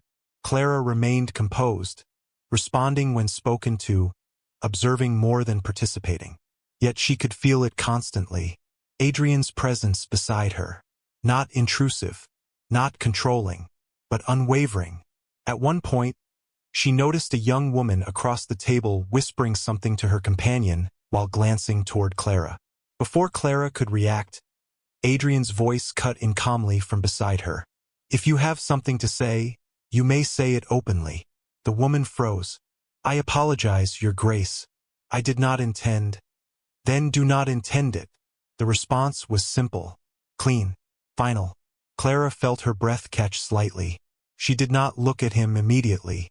She could not trust her expression. After dinner, as guests moved toward the drawing rooms, Clara stepped briefly away toward the terrace for air. Cold night air met her instantly when she opened the door. London stretched quietly beneath the winter sky. She exhaled slowly, trying to steady herself.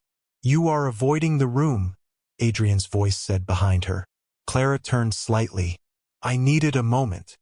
He stepped beside her, not too close, but close enough that she felt his presence clearly. "They will speak less carefully as the night progresses," he said. Clara nodded. "I noticed." A brief silence followed. Then Clara spoke softly. "You defended me." Adrian looked out over the city lights. "They were incorrect." "That is not the same thing." He glanced at her. "It is enough." Clara studied him for a long moment. The cold air made her cheeks sting, but she did not move. "Why does it matter to you?" she asked quietly. Adrian did not answer immediately. When he finally did, his voice was lower than before. "Because I do not allow what belongs to me to be misunderstood." The words settled between them in the cold air. Clara's heart reacted before her mind could. She looked at him carefully, searching for clarification.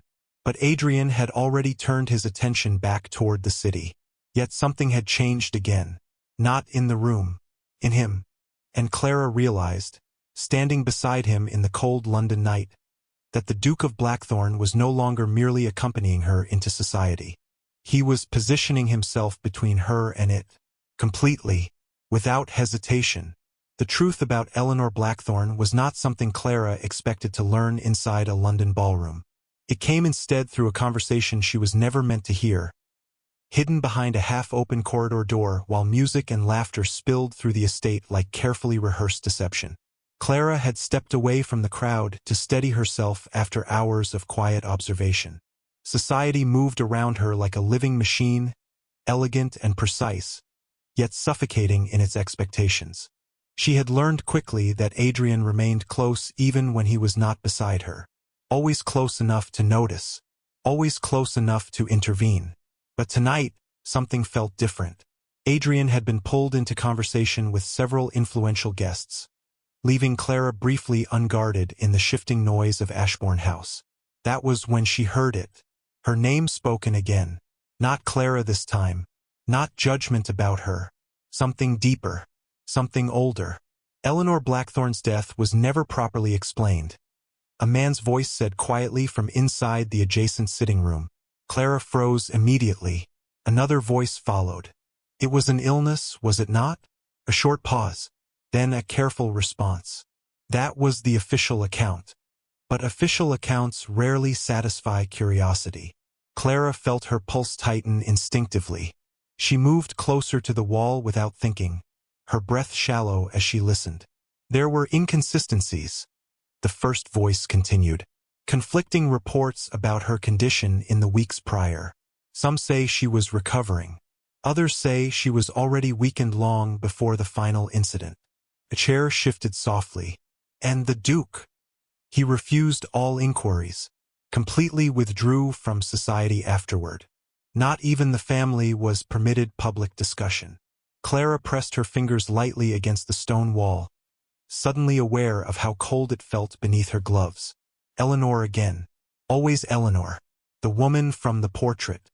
The presence that still shaped every corner of Blackthorne Manor even in death.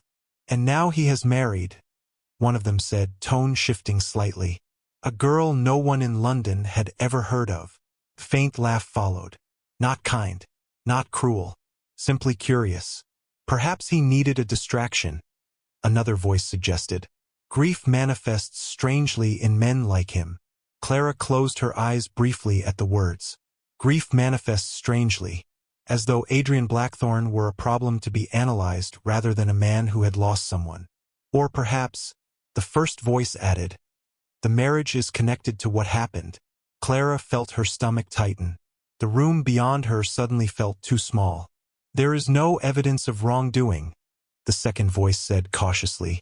There rarely is when power is involved. Silence followed that statement. Heavy. Meaningful. Clara stepped back slowly from the wall, her thoughts suddenly unsettled in a way she could not immediately name. She had heard enough. She turned to leave, only to find Adrian standing at the end of the corridor. He had clearly just arrived. His expression immediately changed the moment he saw her. Not anger, not surprise, something sharper. You were listening, he said quietly. Clara hesitated. I did not intend to. Adrian's gaze shifted briefly toward the room she had just left. His jaw tightened almost imperceptibly. What did you hear? The question was calm, controlled, but beneath it, something fragile pressed against restraint. Clara studied him carefully. She could lie. It would be easier, safer. But Adrian was already watching her too closely for dishonesty to survive between them. They were speaking about Eleanor, she said softly. A flicker crossed his expression. And, Clara chose her words carefully, they believe her death was not fully understood. Adrian did not respond immediately. For several seconds, he stood completely still, as though weighing something invisible inside himself. Then he stepped forward slightly. People prefer mystery to truth, he said at last. Clara watched him closely. Is there a truth they are avoiding? The air between them tightened immediately. Adrian's eyes lifted toward hers. That is not your concern. The answer was firm. Not harsh, but final. Clara felt the boundary clearly. Yet something inside her refused to step back from it entirely. If people are speaking about it in London again, it will become my concern, she said gently. Adrian's expression darkened slightly. Let them speak. Clara shook her head faintly. That is not how society works. A brief silence followed. Then Adrian spoke again, quieter this time. Society does not know what it is speaking about. Clara held his gaze.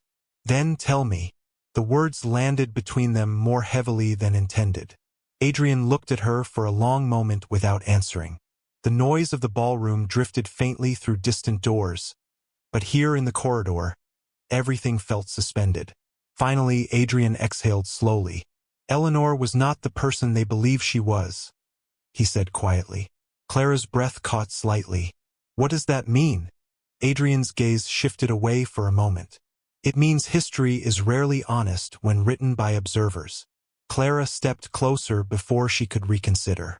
Adrian. Hearing his name from her voice made him still slightly. She noticed that immediately. They are going to speculate about me too, she said softly.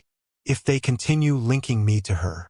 His eyes returned to hers instantly. They will not. The certainty in his voice surprised her. You cannot control what they say. I can control what they believe, he replied. Clara studied him carefully.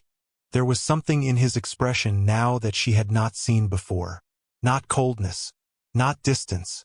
Something far more focused. Intent. Why does it matter so much to you? She asked quietly. Adrian did not answer immediately.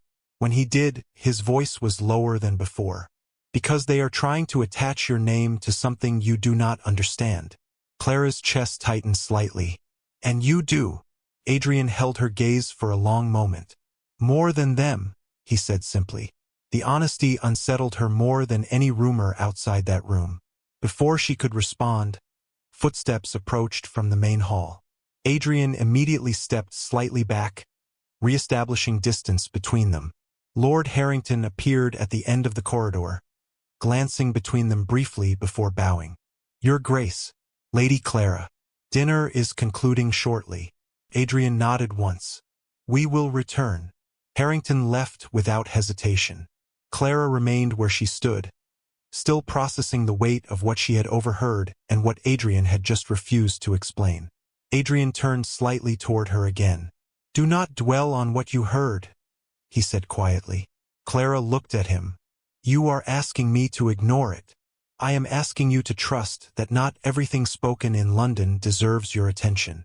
The words were measured, careful. But Clara had already begun noticing something important about Adrian Blackthorne. He did not avoid truth lightly.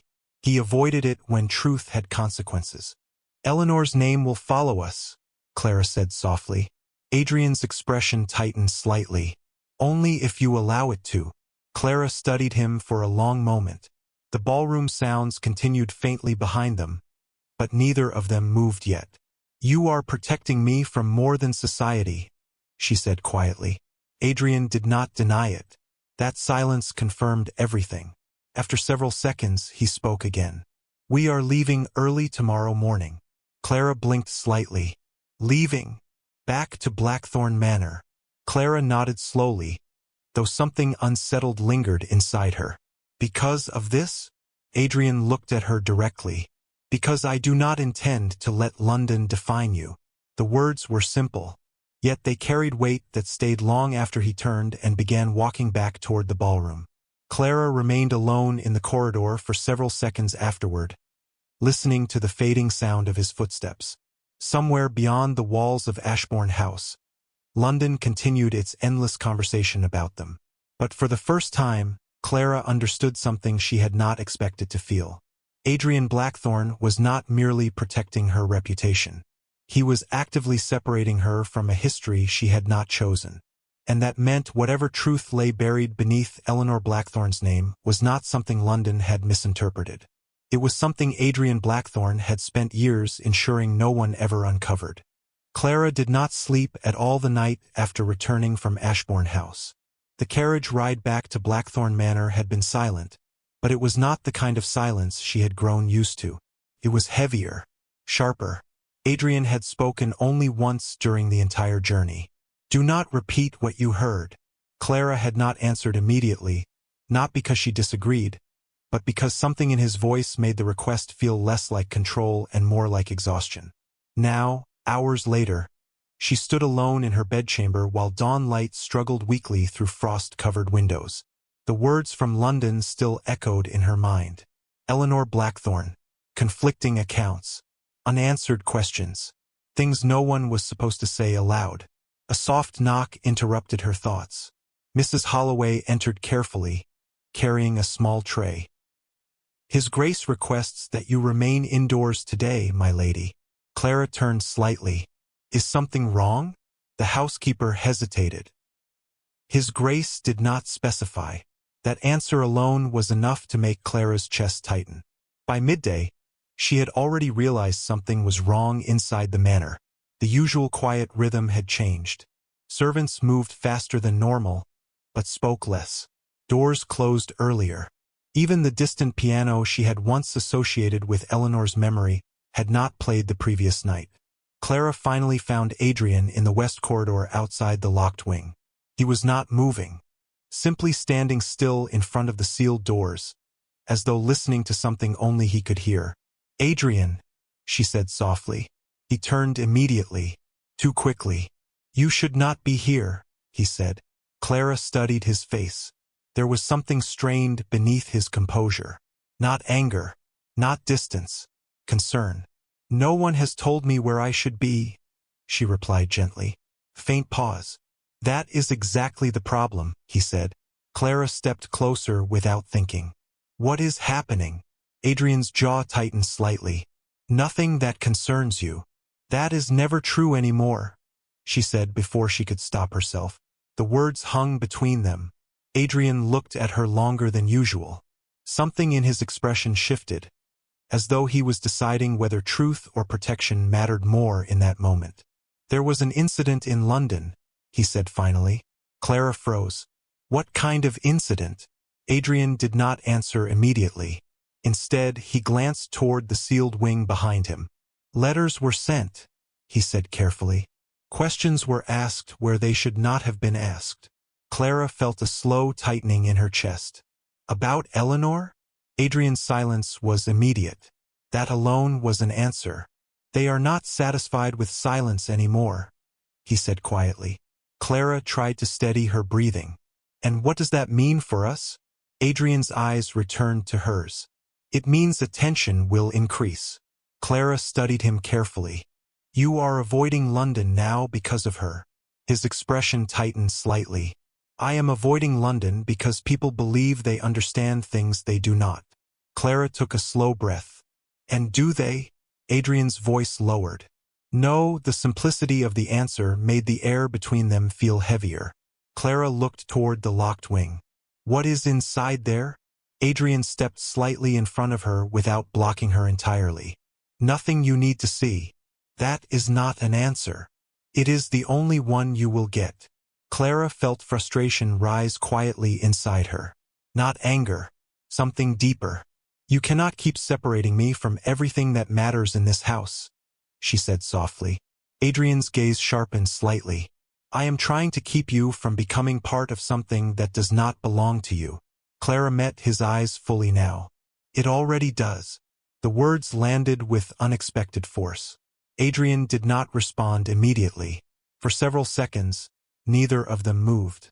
The silence felt charged, as though something invisible had shifted between them permanently. Then Adrian finally spoke. There are people in London who are beginning to connect your name with hers again. Clara felt her stomach drop slightly. Eleanor. Adrian nodded once. They are searching for patterns where none exist. Clara swallowed carefully. And what do they think they will find? Adrian's expression darkened slightly. They think your arrival here is not coincidence. The words made Clara step back half a pace. What are they suggesting? Adrian hesitated. That hesitation alone was more alarming than anything he had said so far. That your presence in this house is connected to what happened to her. Clara felt the air leave her chest slowly. That is absurd. Yes, Adrian said quietly. It is. Another pause followed. Clara looked at him carefully. But you are not surprised they think it. Adrian's gaze shifted slightly away. That small movement told her everything. Adrian, she said more gently now. What are you not telling me? He looked back at her immediately. Everything I am not telling you is to protect you. Clara felt something tighten inside her chest again. Protection from what? Adrian's voice lowered. From becoming the story they choose instead of the person you are. Clara studied him for a long moment. And what story do they want? Adrian exhaled slowly. That I do not deserve trust.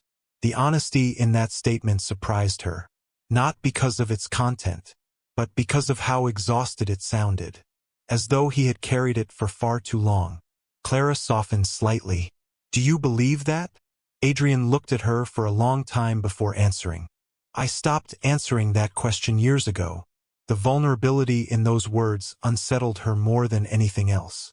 Before she could respond, a sudden commotion echoed from the lower hall. Footsteps, voices. A servant hurried toward them. Your Grace, the man said breathlessly. There is a visitor from London. Adrian's entire posture changed instantly. Who? Lady Harrington. Clara felt her stomach tighten immediately. Adrian's expression hardened slightly. She is not expected. The servant hesitated. She insisted. Adrian turned toward Clara briefly. Go to your room. Clara frowned slightly. I can. Clara. His voice was firmer now. Not loud, but absolute. She hesitated only a second before nodding. Very well. As she turned to leave, she caught one final look at Adrian. Something unreadable had returned to his face. Not distance this time. Calculation. Whatever was coming from London was no longer rumor. It was approaching Blackthorne Manor directly, and Adrian was preparing for it. Clara returned to her room but did not close the door fully. Instead, she stood just inside the threshold listening faintly to the movement below. Voices rose in the entrance hall. Controlled, formal, but tense. Then she heard Lady Harrington's voice clearly. "Your Grace, I have come regarding matters of urgent concern." Pause followed. Adrian responded evenly. "Speak." Another pause. Then Harrington continued. "London is becoming increasingly uneasy about your household." Clara's breath slowed. "Uneasy?"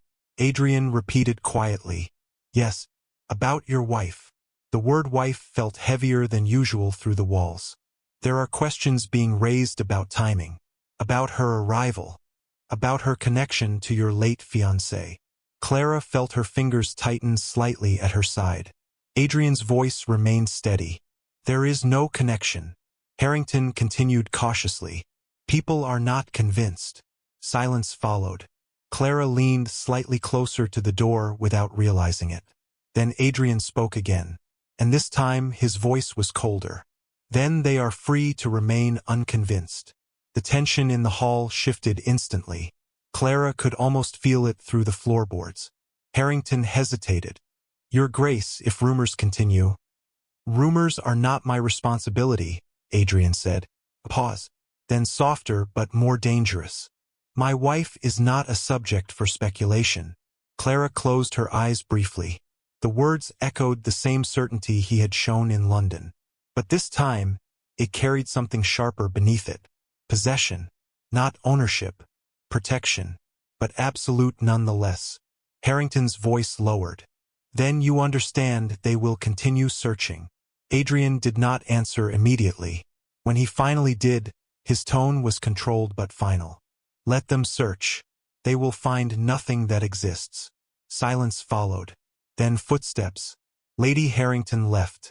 Clara remained frozen near her door long after the voices disappeared. Adrian's final words lingered in the silence. "Nothing that exists."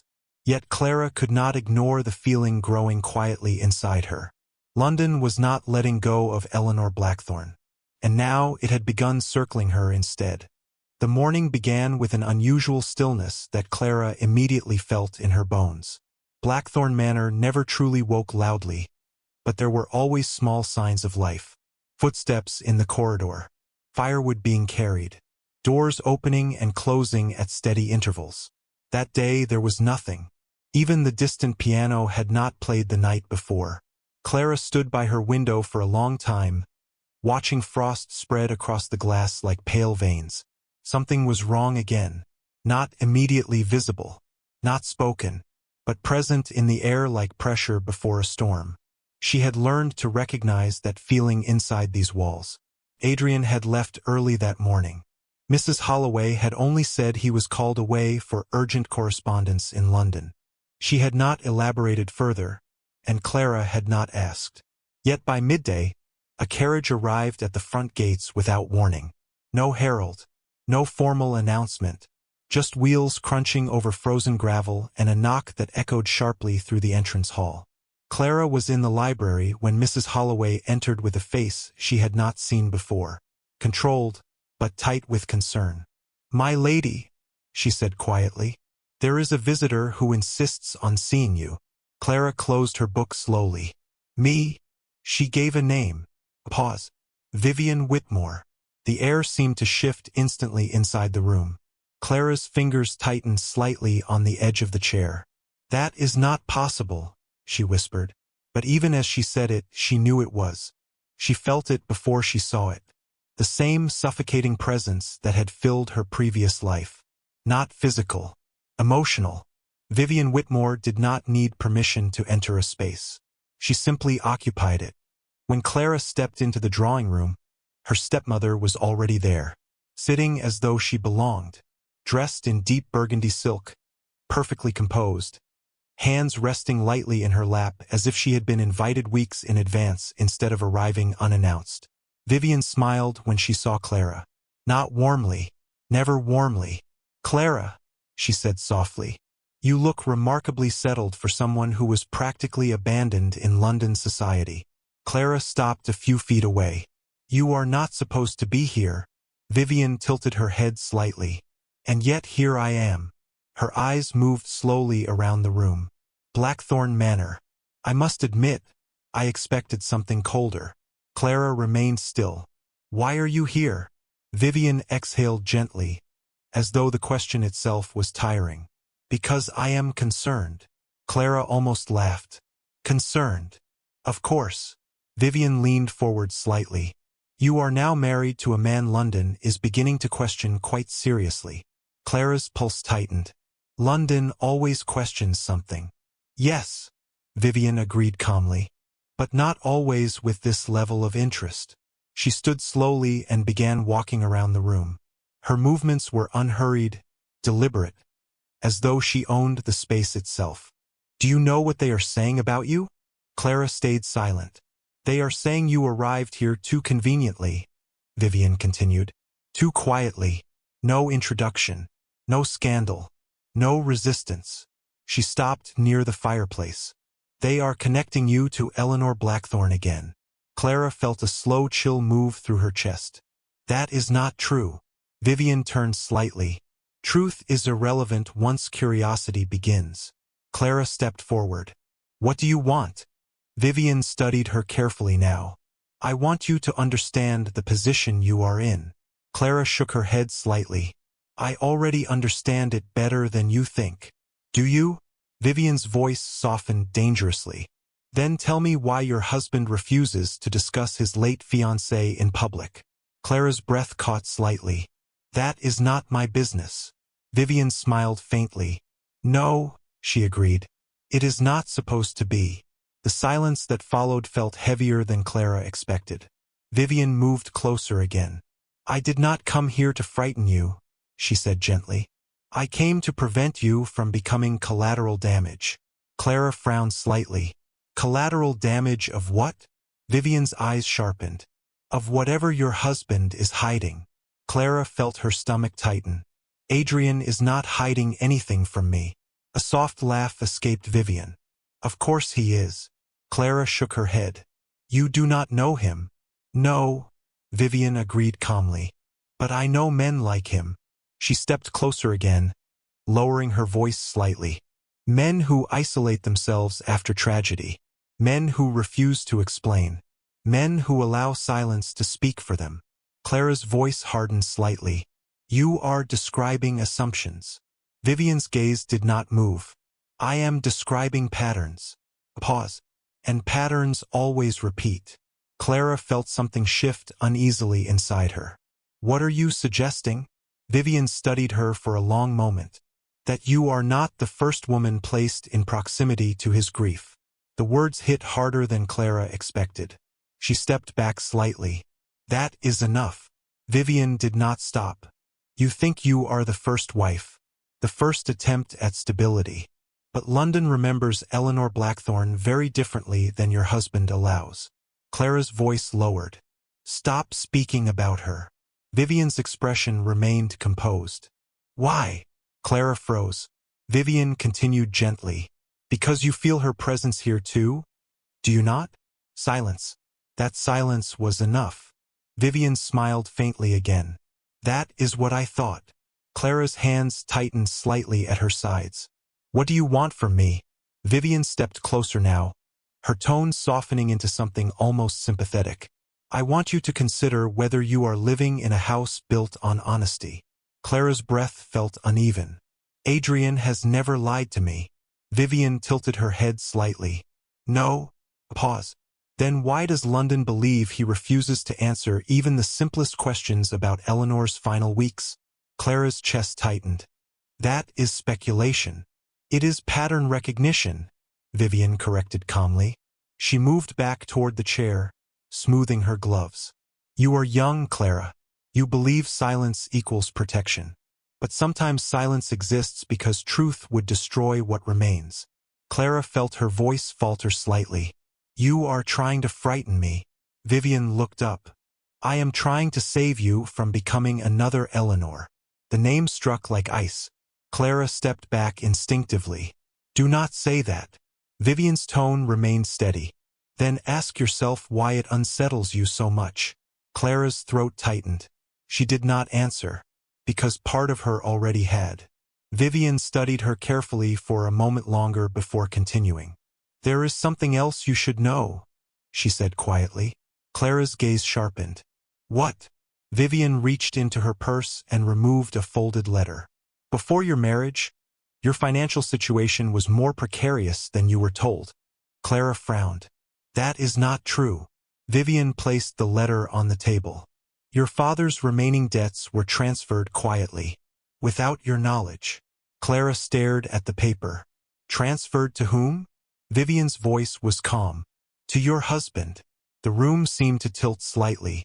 Clara did not move. That is impossible. Vivian shook her head. It is not. Clara's hands trembled faintly now. Why would he do that? Vivian's expression softened again. That is the question, is it not? Silence filled the room. Heavy. Absolute. Clara stared at the letter for a long time without touching it. Then she finally whispered, You are lying. Vivian stood slowly. I am giving you information. What you choose to do with it is your decision. Clara's voice was barely steady now. Get out. Vivian paused at the doorway. Be careful, Clara. A soft pause. Grief makes people generous in ways that are not always sincere. Then she left. The sound of the door closing echoed through the manor long after she was gone. Clara remained standing in the drawing room for several minutes without moving. The letter sat untouched on the table. Heavy. Still. Real. Eventually, she picked it up. The handwriting was official. The language precise. The confirmation unmistakable. A transfer of obligation. A settlement made quietly. Her father's remaining debts absorbed into Blackthorne accounts. Her breath became uneven as she read it again. Adrian had known. Or worse, Adrian had arranged it. Clara pressed a hand against the edge of the table as her mind struggled to steady itself. Why would he do that without telling her? Why would he bind her life to his without explanation? Her thoughts returned immediately to London, to Eleanor, to silence, to unanswered questions that now felt less like rumors and more like absence. By the time Adrian returned that evening, Clara was no longer in the drawing room. She was standing in the corridor outside the West Wing, holding the letter tightly in her hand. He stopped immediately when he saw her expression. Clara, he said quietly. She looked at him for a long moment before speaking. Did you pay my father's debts? Adrian did not answer immediately. That silence was all she needed. The air between them shifted instantly. Yes, he said finally. Clara's voice trembled slightly. Why? Adrian stepped forward carefully. Because it was the only way to ensure you were not destroyed by them. Clara stared at him. Without telling me. Adrian's jaw tightened slightly. Telling you would have changed nothing except your willingness to accept help. Clara shook her head slowly. You did not help me. You replaced one cage with another. The words landed heavily. Adrian did not move. For the first time since she had known him, there was no immediate response. No controlled explanation. Only silence. And in that silence, Clara felt something inside her begin to fracture quietly. Not loudly. Not completely. But enough. Enough to make her step back. Enough to make her realize she no longer knew which parts of her life had been choice, and which had been arrangement. Clara left before dawn, when Blackthorne Manor still felt like it was holding its breath. She did not take much. Only what she could carry quietly without waking the house that had once felt like shelter and now felt like a question she could no longer answer. The corridors were colder than she remembered, or perhaps she was simply noticing them differently now. Every painting seemed to watch her pass. Every door felt heavier than before. She paused once outside the library, her fingers brushing the handle, remembering how Adrian used to appear there without warning. as though drawn by something he did not fully understand. She did not open it. Instead, she walked away. Mrs. Holloway found her at the servant exit. The housekeeper did not ask questions at first. She only looked at Clara with something that resembled sorrow mixed with understanding. "My lady," she said quietly, "you do not have to do this alone." Clara tightened her grip on her small bag. "I am not doing anything alone," she replied softly. "That is the problem." Mrs. Holloway hesitated. "His Grace will not take this well." Clara's expression did not change. "He already made decisions without me," she said. "Now I am simply doing the same." And then she stepped into the cold morning air. The carriage she had arranged waited at the edge of the estate road. No crest, no announcement, only distance. As the wheels began to move, Clara did not look back at Blackthorne Manor. She told herself that was strength. She did not yet realize it was also grief. By the time Adrian returned that morning, the house already felt wrong. Not quieter, not emptier, changed. He noticed it immediately in the way servants avoided his gaze. In the way Mrs. Holloway stood too still near the staircase. In the way the air itself felt unfinished. "Where is she?" he said. It was not a question. Mrs. Holloway lowered her eyes. "My lady left before sunrise."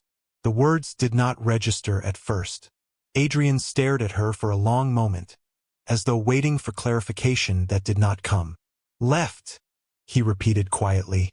Mrs. Holloway nodded once. She said she needed space. Something inside Adrian shifted sharply. Not anger, not yet. Disbelief first, then something colder beneath it. He moved past her without another word and walked directly through the manor. Library, drawing room, conservatory. Every space where she had existed recently felt suddenly wrong without her presence. The kitchen was the last place he checked. Mrs. Patterson looked up when he entered, startled by his expression. "Your Grace." "Did she say where she was going?" he interrupted. The cook hesitated. "No, sir." Adrian stood very still. Then he turned and left. Within the hour, the entire estate was in motion. Carriages prepared. Riders dispatched. Letters sent. Adrian did not rest. Did not sit. Did not explain. London was the first assumption. It was always London. But when he arrived, Clara was already gone. That fact alone changed something in him. Not panic. Focus. He moved through the city with controlled urgency, visiting addresses tied to her past. Whitmore property. Old family connections. Places she had once been seen as a child, as a daughter, as a name attached to someone else's decisions. Every answer was the same. She had not been there. By the second day, London began to feel too small for the search and too large for certainty. By the third, Adrian stopped sleeping entirely. He did not tell anyone why he was searching. He did not need to. The Duke of Blackthorne did not search for things unless they mattered beyond explanation. And Clara Whitmore had become exactly that. The only trace came unexpectedly from a railway clerk outside the Northern Line who remembered a quiet woman traveling alone. Pale blue cloak, no escort, heading away from London without clear destination. North. That was enough. Adrian left immediately. The countryside passed in blurred stretches of winter fields and frozen roads. Inns became stops only for confirmation, not rest. He asked no unnecessary questions. Only one. Did a young woman pass through here alone? Sometimes the answer was yes. Sometimes no. Always incomplete, but always moving north. On the fifth night, he reached a small inn near the edge of Yorkshire where the owner hesitated before speaking. "There was a lady," the man said slowly. "Stayed only one night. Paid in advance. Quiet. Looked like she wanted to disappear, not arrive anywhere." Adrian's voice was controlled. "Which direction did she go?" The man pointed toward the hills. "East Road. Toward the coast." Adrian left before the sentence finished. The wind was harsher there. Open land without shelter. Snow cutting across empty fields like drifting ash. By the time he reached the coastal road, exhaustion had begun to settle into his movements, but he did not slow. Not once. It was near dusk when he saw her. Clara stood alone at the edge of a narrow cliff path overlooking the gray sea. Wind pulled at her cloak, dark hair loosened slightly from its pins. She looked smaller than he remembered, not in size but in presence, as though part of her had already started withdrawing from the world entirely. Adrian stopped several yards away. For a moment, neither of them moved. Only the sound of wind and distant waves filled the space between them. Clara turned slowly. When she saw him, something flickered across her face. Surprise first, then something more complicated. Not relief, not anger, recognition. "You found me," she said quietly. Adrian's voice came lower than usual. "You did not make it difficult." Clara gave a faint, almost humorless smile. "I did not make it easy either." He took one step forward, then another, but he did not close the distance completely. "Why did you leave?" he asked. Clara looked away toward the sea. "You already know why." "I know what you think you know," he corrected.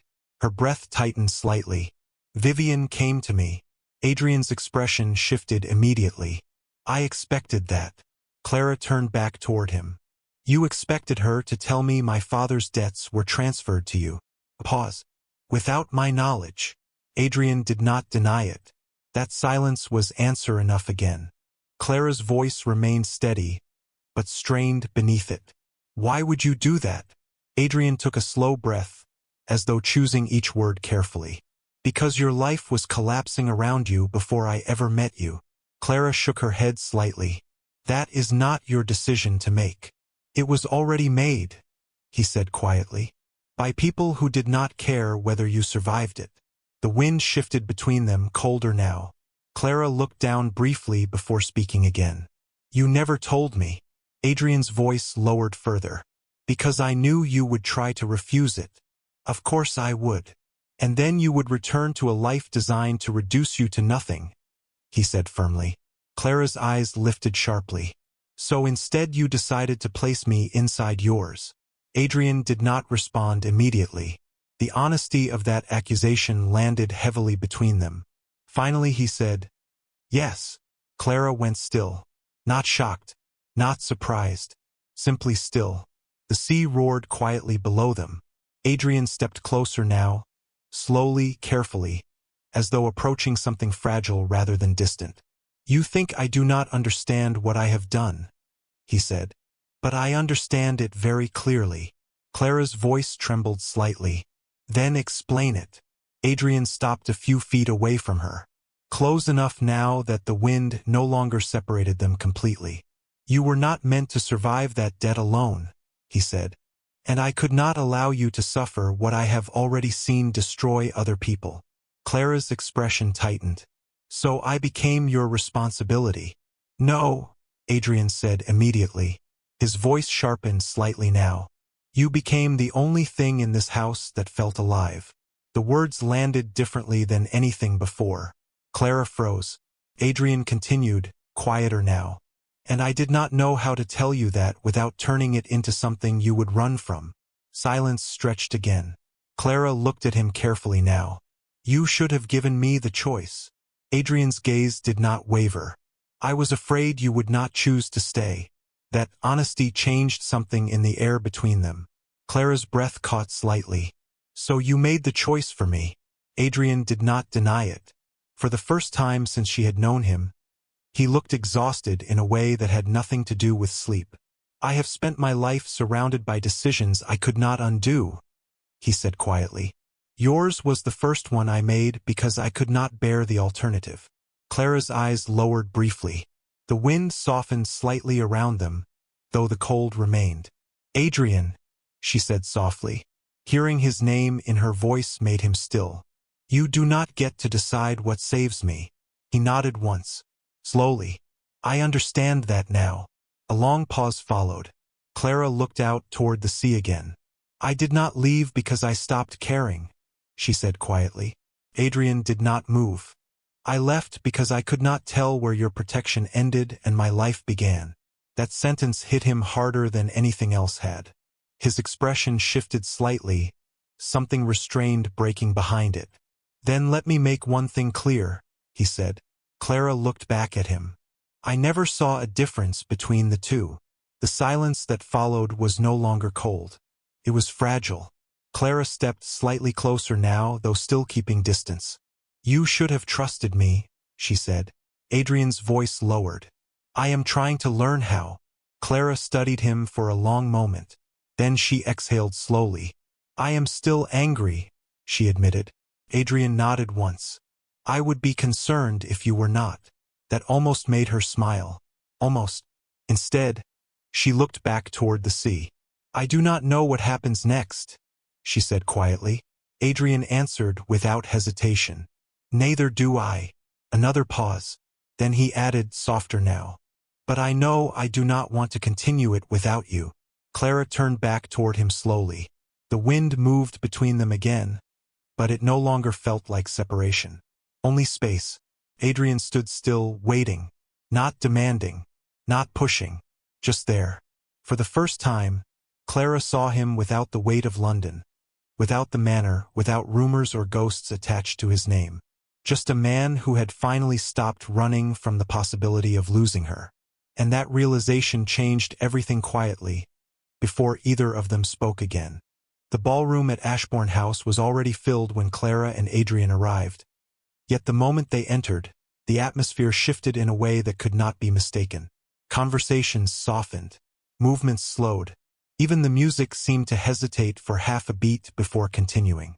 Clara stood at Adrian's side, her posture steady even though she could feel every gaze turning toward them. Not toward him alone. Toward them. Together. It was different now. She could feel it. London was no longer observing Adrian Blackthorne in isolation. It was observing what he had chosen. Stay close, Adrian said quietly as they moved forward. Clara glanced at him. I thought you said I do not need protection. His expression did not change. You do not need protection from me. You may still need it from them. Before she could respond, Lady Harrington appeared again. Her smile was controlled, but sharper than before. Your Grace, she greeted Adrian first, then turned toward Clara. Lady Clara, I was not aware you had returned from your travels. Clara held her gaze calmly. Good evening. Harrington's eyes lingered slightly longer than necessary. London was quite concerned after your sudden departure. Adrian stepped slightly forward without fully blocking Clara. She was not required to inform London of her movements. The tone was quiet, final. Harrington smiled faintly. Of course not. It is merely unusual for a duchess to disappear so abruptly after such speculation. Clara felt the word speculation settle heavily between them again. Adrian's voice lowered slightly. There is no speculation that concerns her. Harrington hesitated for a fraction of a second before bowing politely. Of course, Your Grace. She moved away, but Clara could feel the ripple she left behind. Whispers began again almost instantly. Clara Whitmore, the Duke's wife, the girl who vanished and returned unchanged. Except she was not unchanged. She felt it in every step she took across the polished marble floor. Something had shifted after the coast, after Adrian's honesty, after the silence they had both stopped pretending was distance. The announcement of dinner came shortly after, and the guests moved into the grand hall in a structured wave of silk and candlelight. Clara took her seat beside Adrian as expected. Yet this time the expectation felt less like arrangement and more like decision. Across the table, she noticed several guests watching them more carefully than before. Not her alone. Not him alone. Them. During the first course, a gentleman seated 2 places down finally spoke. Your Grace, he said carefully, London has been curious about recent developments. Adrian did not look up from his plate. London is always curious. The man hesitated. Naturally.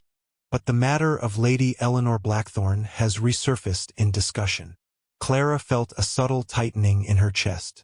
Adrian's hand paused briefly before continuing. It should not have. The man cleared his throat. There are those who believe her passing was not fully understood. Clara watched Adrian closely now. His expression remained controlled, but something beneath it had shifted again. And those people are mistaken, he said evenly. The table fell quiet for a moment. Then another voice spoke. Forgive the question, Your Grace, but given recent speculation regarding your marriage, some wonder if there is a connection. There is no connection, Adrian interrupted. The words were calm but absolute. Clara felt the entire table register it. The certainty, the refusal to entertain the thought further. Yet the silence that followed was not acceptance. It was pressure. After dinner, guests drifted toward the drawing rooms where music and conversation resumed in softer tones. Clara stepped briefly toward one of the tall windows overlooking London's winter streets, needing air that did not feel shaped by expectation. Adrian followed after a moment, though he did not immediately speak. You are quiet, he said finally. Clara kept her gaze outside. People are not. Faint pause. They are repeating themselves, she added. Adrian stood beside her now, not touching, but close enough that she could feel his presence clearly. They will continue, he said. Clara turned slightly. About Eleanor. Adrian's expression tightened faintly. Yes. Clara hesitated. And about me. He looked at her then. Fully. Yes. The honesty should have frightened her more than it did. Instead, it felt grounding. They want a story, Clara said softly. Something clean. Something they can understand. Adrian's voice lowered slightly. They will not find one. Clara studied him carefully. Because it does not exist? A brief silence followed. Then Adrian answered, quieter than before. Because truth is not designed for their understanding. Clara felt that settle between them. Not comforting. Not unsettling. Simply real. After a moment, she spoke again. When I left Blackthorne Manor, she said softly, I thought I needed answers. Adrian did not interrupt. But I realized something on the coast, she continued. Answers do not matter if I do not trust where they come from. Adrian's gaze remained steady on her. And do you trust me now? The question was simple, but it carried weight neither of them ignored. Clara looked at him for a long time before answering. I do not know yet. Adrian nodded once. That is honest.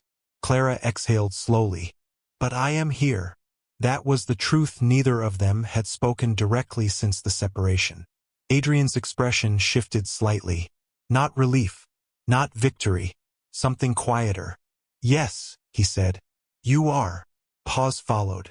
Then Clara added, and I want to understand what is happening around us. Not rumors. Not assumptions. The truth. Adrian looked at her carefully now. The truth is not always safe. Clara met his gaze. Neither is ignorance. Silence stretched between them again. But it was no longer fragile. It was intentional. After a moment, Adrian spoke. If I tell you everything I know, you may not be able to stay unchanged afterward. Clara's voice was steady. I am already not unchanged.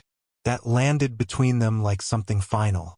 Adrian studied her for a long moment before turning slightly toward the room behind them where music continued faintly. Then there is something you need to understand first, he said quietly. Clara waited. Adrian's voice lowered further. Eleanor Blackthorne was not only my past, he said. She was the beginning of everything London thinks it knows about me. Clara felt a slow shift inside her chest. And what do they think they know? Adrian did not answer immediately. When he finally did, his words were controlled, but heavier than before. That I survived her, he said. And that survival always comes with a cost they have never been able to see clearly. Clara looked at him then with something sharper forming behind her eyes. Did it? Adrian met her gaze fully now. Yes. The simplicity of that answer changed the air completely. Clara understood then that the story London had been circling for years was not about suspicion alone. It was about something far deeper that had never been resolved. And Adrian Blackthorne had been carrying it alone long before she ever entered his life. For the first time, she realized the truth she was asking for was not something hidden from her. It was something he had been protecting her from all along.